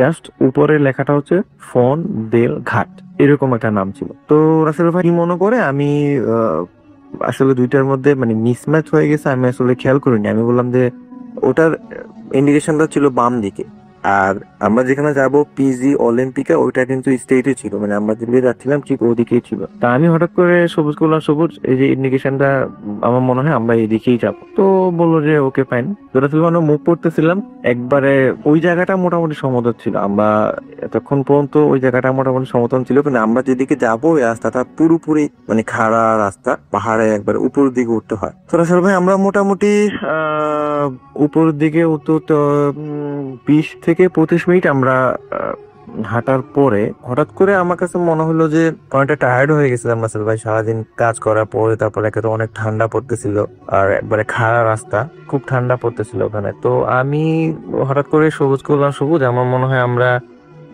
ভুল রাস্তায় চলে আসছি, আমার মনে হয় আমরা এই দিকে আসলে আমাদেরকে আসা উচিত হয়নি। তো ও বললো যে তাহলে একটু গুগলে সার্চ দিয়ে দেখি। তো গুগলে সার্চ দিয়ে দেখার পরে দেখলো যে আসলে ভাই আমরা ওখানে যেখানে আছি ওখান থেকে আসলে আমাদেরকে যেখানে আমরা একজাক্ট যাবো পিজি অলিম্পিক, এটা আসলে অন্য দিকে রাস্তাটা ছিল, মানে আমরা শুরুর দিকে যেদিকে যাচ্ছিলাম ওদিকেই ছিল। তো দুজনে অনেক টায়ার্ড, মানে ও আমাকে খুব রাগারাগি করতেছিল যে তুই না বুঝেই একটা রাস্তায় চলে আসছোস। এখন রাত তখন রাসেল ভাই অলমোস্ট 9:50, 10টার কাছাকাছি এরকম। তো আমরা রাসেল ভাই দুজনে অনেক টায়ার্ড হয়ে গেছি, মানে নিচের দিকে যে নেমে আসবো মানে এরকম এনার্জি পাচ্ছিলাম না। তো হঠাৎ করেই রাসেল ভাই আমি ওকে বললাম যে আচ্ছা একটু কিছুক্ষণ আমরা একটু রেস্ট নিই, যদি কেউ আসে তাহলে জিজ্ঞেস করবো যে আসলে ওখান থেকে আমরা যেখানে যাবো এক্সাক্ট ওখান থেকে কত সময় লাগতে পারে। যদি বেশি সময় লাগে তাহলে আমরা ব্যাক করবো, আমরা ওদিকে যাবো না। তো রাসেল ভাই এটা চিন্তা করতে করতে হঠাৎ করেই সবুজ খেয়াল করলো যে আমার যে ফ্রেন্ড, আমার সাথে যে ফ্রেন্ড ছিল, ও খেয়াল করলো যে আমাদের থেকে ঠিক 10 থেকে 12 হাত দূরে কোন একজন মানুষ উপরের দিকে উঠতেছে। এক্সাক্ট মানুষ এইজ কত বা ছেলে মানুষ না মেয়ে মানুষ আসলে আমরা ততক্ষণ বন্ধু বুঝতে পারিনি। তাই বললাম যে চল তাহলে আমরা কষ্ট করে আর একটু উঠি, ওনাকে আমরা ধরি, ওনার সাথে কথা বলি, ওনাকে যদি, যে অবশ্যই এখানে লোকাল হবে, এত রাত্রে তো আর এখানে টুরিস্ট আসবে না। তো আমরা একটু মানে ব্যাগ নিয়ে হচ্ছে ওনাকে ধরার জন্য ওনার দিকে তেড়ে যাচ্ছি। যাওয়ার পরে যখন ঠিক ওনার কাছাকাছি যখন গেলাম তখন রাসেল ভাই আসলে চিন্তা করতেছিলাম যে কি বলবো ওনাকে, কারণ এখানে অনেকে আসলে এখানে কাস্তিয়ানো ওরা বুঝে, কিন্তু কাস্তিয়ানো ওরা আসলে বলতে প্রেফার করে না, ওরা প্রেফার করে কাতালান। তো আমরা কাতালান আসলে খুব একটা আমরা বলতে পারি না, বাট বুঝি, কম বেশি বুঝি। তো আমি কাস্তিয়ানোই বলতেছিলাম যে পয়দে আয়ুদারমে, এখানকার ল্যাঙ্গুয়েজে বলছি, কাস্তিয়ানো ল্যাঙ্গুয়েজে, যেটার বাংলা হচ্ছে এরকম যে তুমি কি আমাদেরকে একটু হেল্প করবা। তো রাসেল ভাই প্রথমে কথাটা বলাতে সে কোনো উত্তর দিচ্ছে না। তো সবুজ বললো যে মনে হয় বোঝে না, এটা আবার আবার বল। তো আমি আবার একটু জোর করেই বললাম, সাহস করে বললাম যে এস্কুচারমে পুয়েদে দাউদারমে। তো এস্কুচারমে এটা মানে হচ্ছে রাসেল ভাই যে তুমি কি আমাকে শুনতে পাচ্ছ, আমাকে একটু হেল্প করবা। আমি আবারও তাকে বললাম। রাসেল ভাই বিশ্বাস করবেন না, কথাটা আসলে শেষ করতে যত দেরি ঠিক কি বলবো, এতটা ভয় মনে হয় রাসেল ভাই।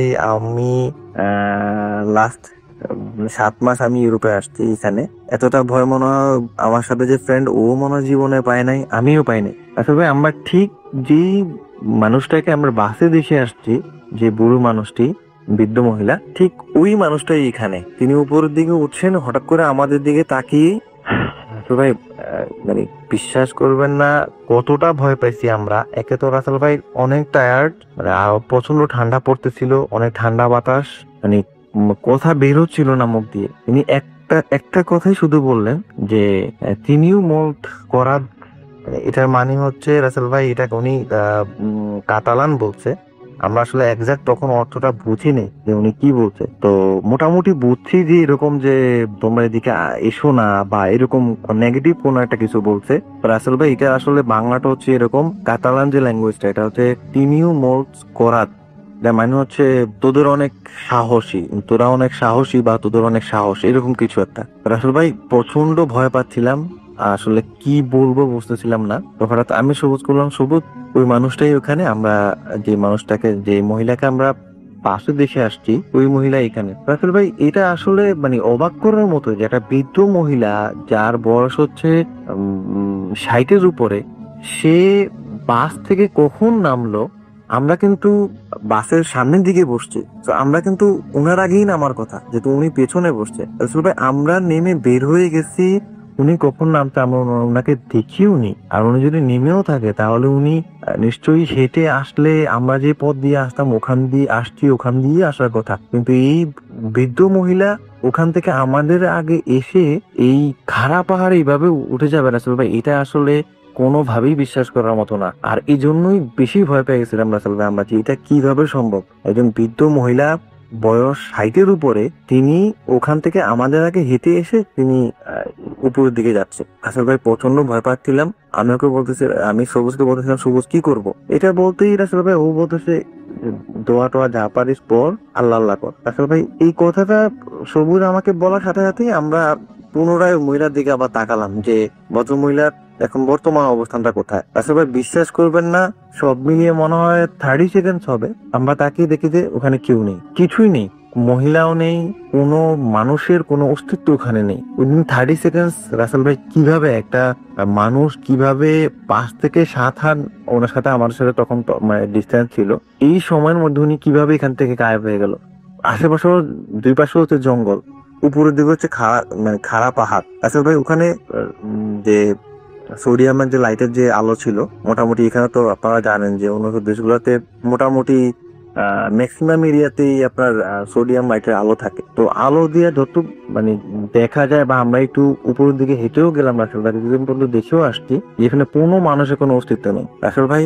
আর আমরা ওখানে তার সেকেন্ড ওখানে অতিবাহিত না করে আমি বললাম সবুজকে, বললাম সবুজ আমরা এখনই হচ্ছে এখান থেকে চলে যাওয়া উচিত আমাদের, আর সামনের দিকে যাওয়া উচিত না। তো রাসেল ভাই আমরা হচ্ছে মোটামুটি ভয় নিয়ে উড়বো, শরীর তো ঠান্ডা হয়ে গেছে, প্রচন্ড ঠান্ডা পড়তেছিল আর ঠান্ডা বাতাস। রাসেল ভাই আমরা ওখান থেকে হচ্ছে পেছনের দিকে ব্যাক করতে করতে রাসেল ভাই আমরা অনেক দূর পর্যন্ত হাঁটার পরে আমরা যে সমতল যে জায়গাটা বলছিলাম আপনাদেরকে, আমরা ঠিক ওখানে এসে পৌঁছাই। তো রাসেল ভাই আমি সবুজকে বললাম যে সবুজ অনেক রাত হয়ে গেছে, তখন অলমোস্ট রাসেল ভাই 10:30 একটু বেশি হবে, 10:40 মতো হবে এরকম। তো অনেকক্ষণ পর্যন্ত আমরা ওখানে দাঁড়িয়েছিলাম রাসেল ভাই, কোনো মানুষ নেই। কাউকে যে জিজ্ঞেস করবো যে আমরা আসলে কি ব্যাক করব নাকি কি করব বুঝতেছিলাম না, যে আমরা এখান থেকে যদি আমাদের যেখান থেকে আমরা বাসে উঠছিলাম না, আমাদের যেখানে আসা উচিত ওখানে আমরা কিভাবে আসব। মানে সবকিছুই আমাদের নিয়ন্ত্রণ, এখানে গুগল ম্যাপ আছে, এখানে বাস স্টপেজ আছে, আমরা চাইলে কিন্তু বের করতে পারি। তো অনেক ফোন চিন্তা করার পর আসলে ভাই মানে ওয়েট করতেছিলাম যে কেউ একজন হয়তো আসলে আমরা হচ্ছে তাকে যত পারি বুঝে বলবো, আমাদেরকে যাতে একটু হেল্প করে। শুধু অনেকক্ষণ পরে, অলমোস্ট 15 থেকে 20 মিনিট পরে একটা কালো রঙের গাড়ি দেখতেছিলাম যে অনেক দূর থেকে আসতেছে। তো আমি আর ও আমরা দুজনে হচ্ছে মানে হাত দিয়ে হচ্ছে ইশারা করে ইন্ডিকেশন দিচ্ছিলাম। তো একটা সময় গাড়িটা আমাদের সামনে এসে থামলো। একজন স্প্যানিশ ভদ্রলোক, সাথে ওনার ওয়াইফও ছিল।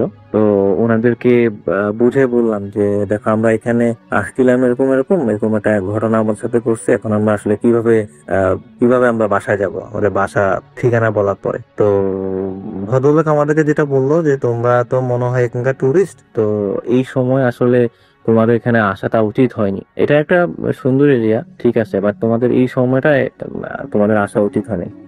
তো রাসেল ভাই পরে উনি যেটা বললো যে এখানে 2 থেকে 3 মিনিট সামনে গেলে একটা বাস স্টপেজ আছে, ওখান থেকে যদি বাস থাকে, উনি বলতেছে উনি শিওর না যে এত রাত্রে এখানে বাস আছে কিনা, উনি শিওর না। তো মোটামুটি রাসেল ভাই এই বলে উনি চলে গেল।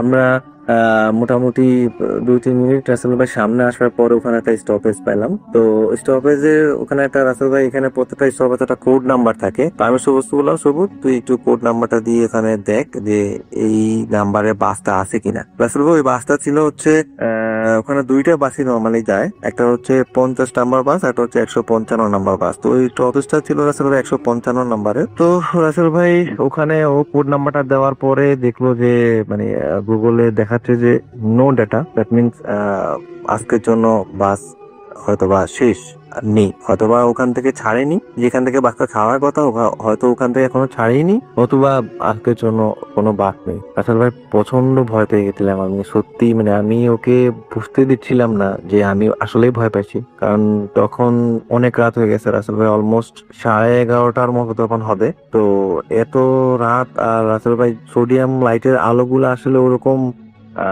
আমাদের নর্মাল যে বাসা বাড়িতে আমাদের লাইট থাকে ওরকমও না, মনে হচ্ছে যে মানে সবকিছু অন্ধকার হয়ে আসছে আস্তে আস্তে, যতটা সময় যাচ্ছে মনে হচ্ছে যে আস্তে আস্তে সবকিছু অন্ধকার হয়ে আসতেছে।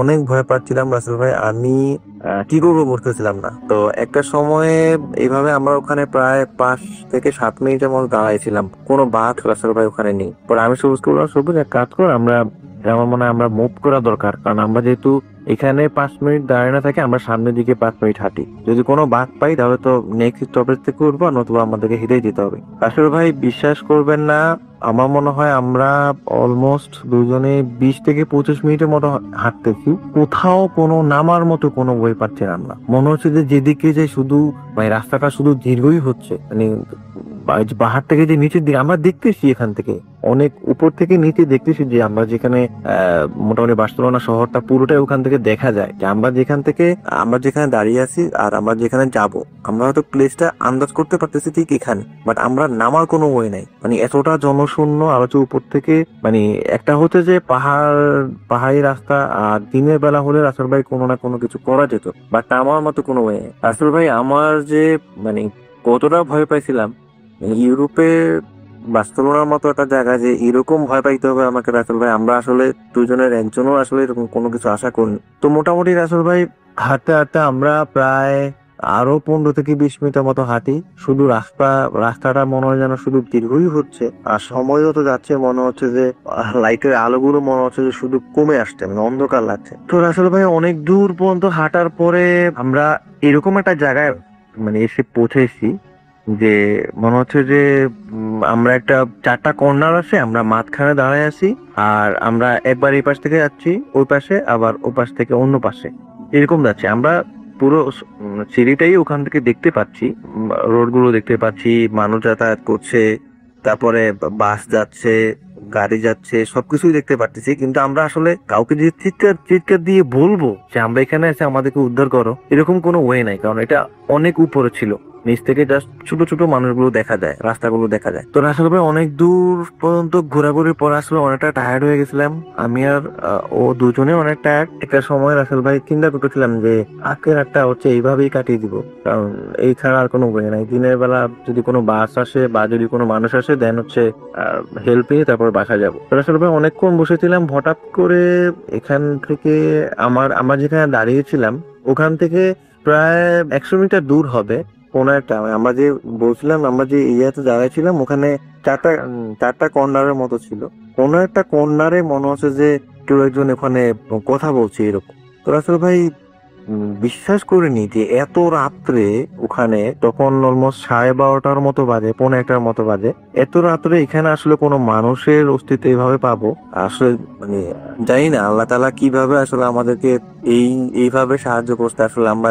নিজেরাও মানে বুঝতেছিলাম না। তো আমরা খুব তেড়ে গিয়ে ওনাদের দিকে গেলাম, দেখি হয়তো আমার মনে হচ্ছে যে ওখানে মানুষ কথা বলছে, কয়েকজন মানুষ ওখানে কথা বলছে। গিয়ে দেখলাম যে রাস্তাতে ওখানে একটা স্প্যানিশ কাপল, ওখানে একটা ছেলে একটা মেয়ে, ওরা আসলে কথা বলছে।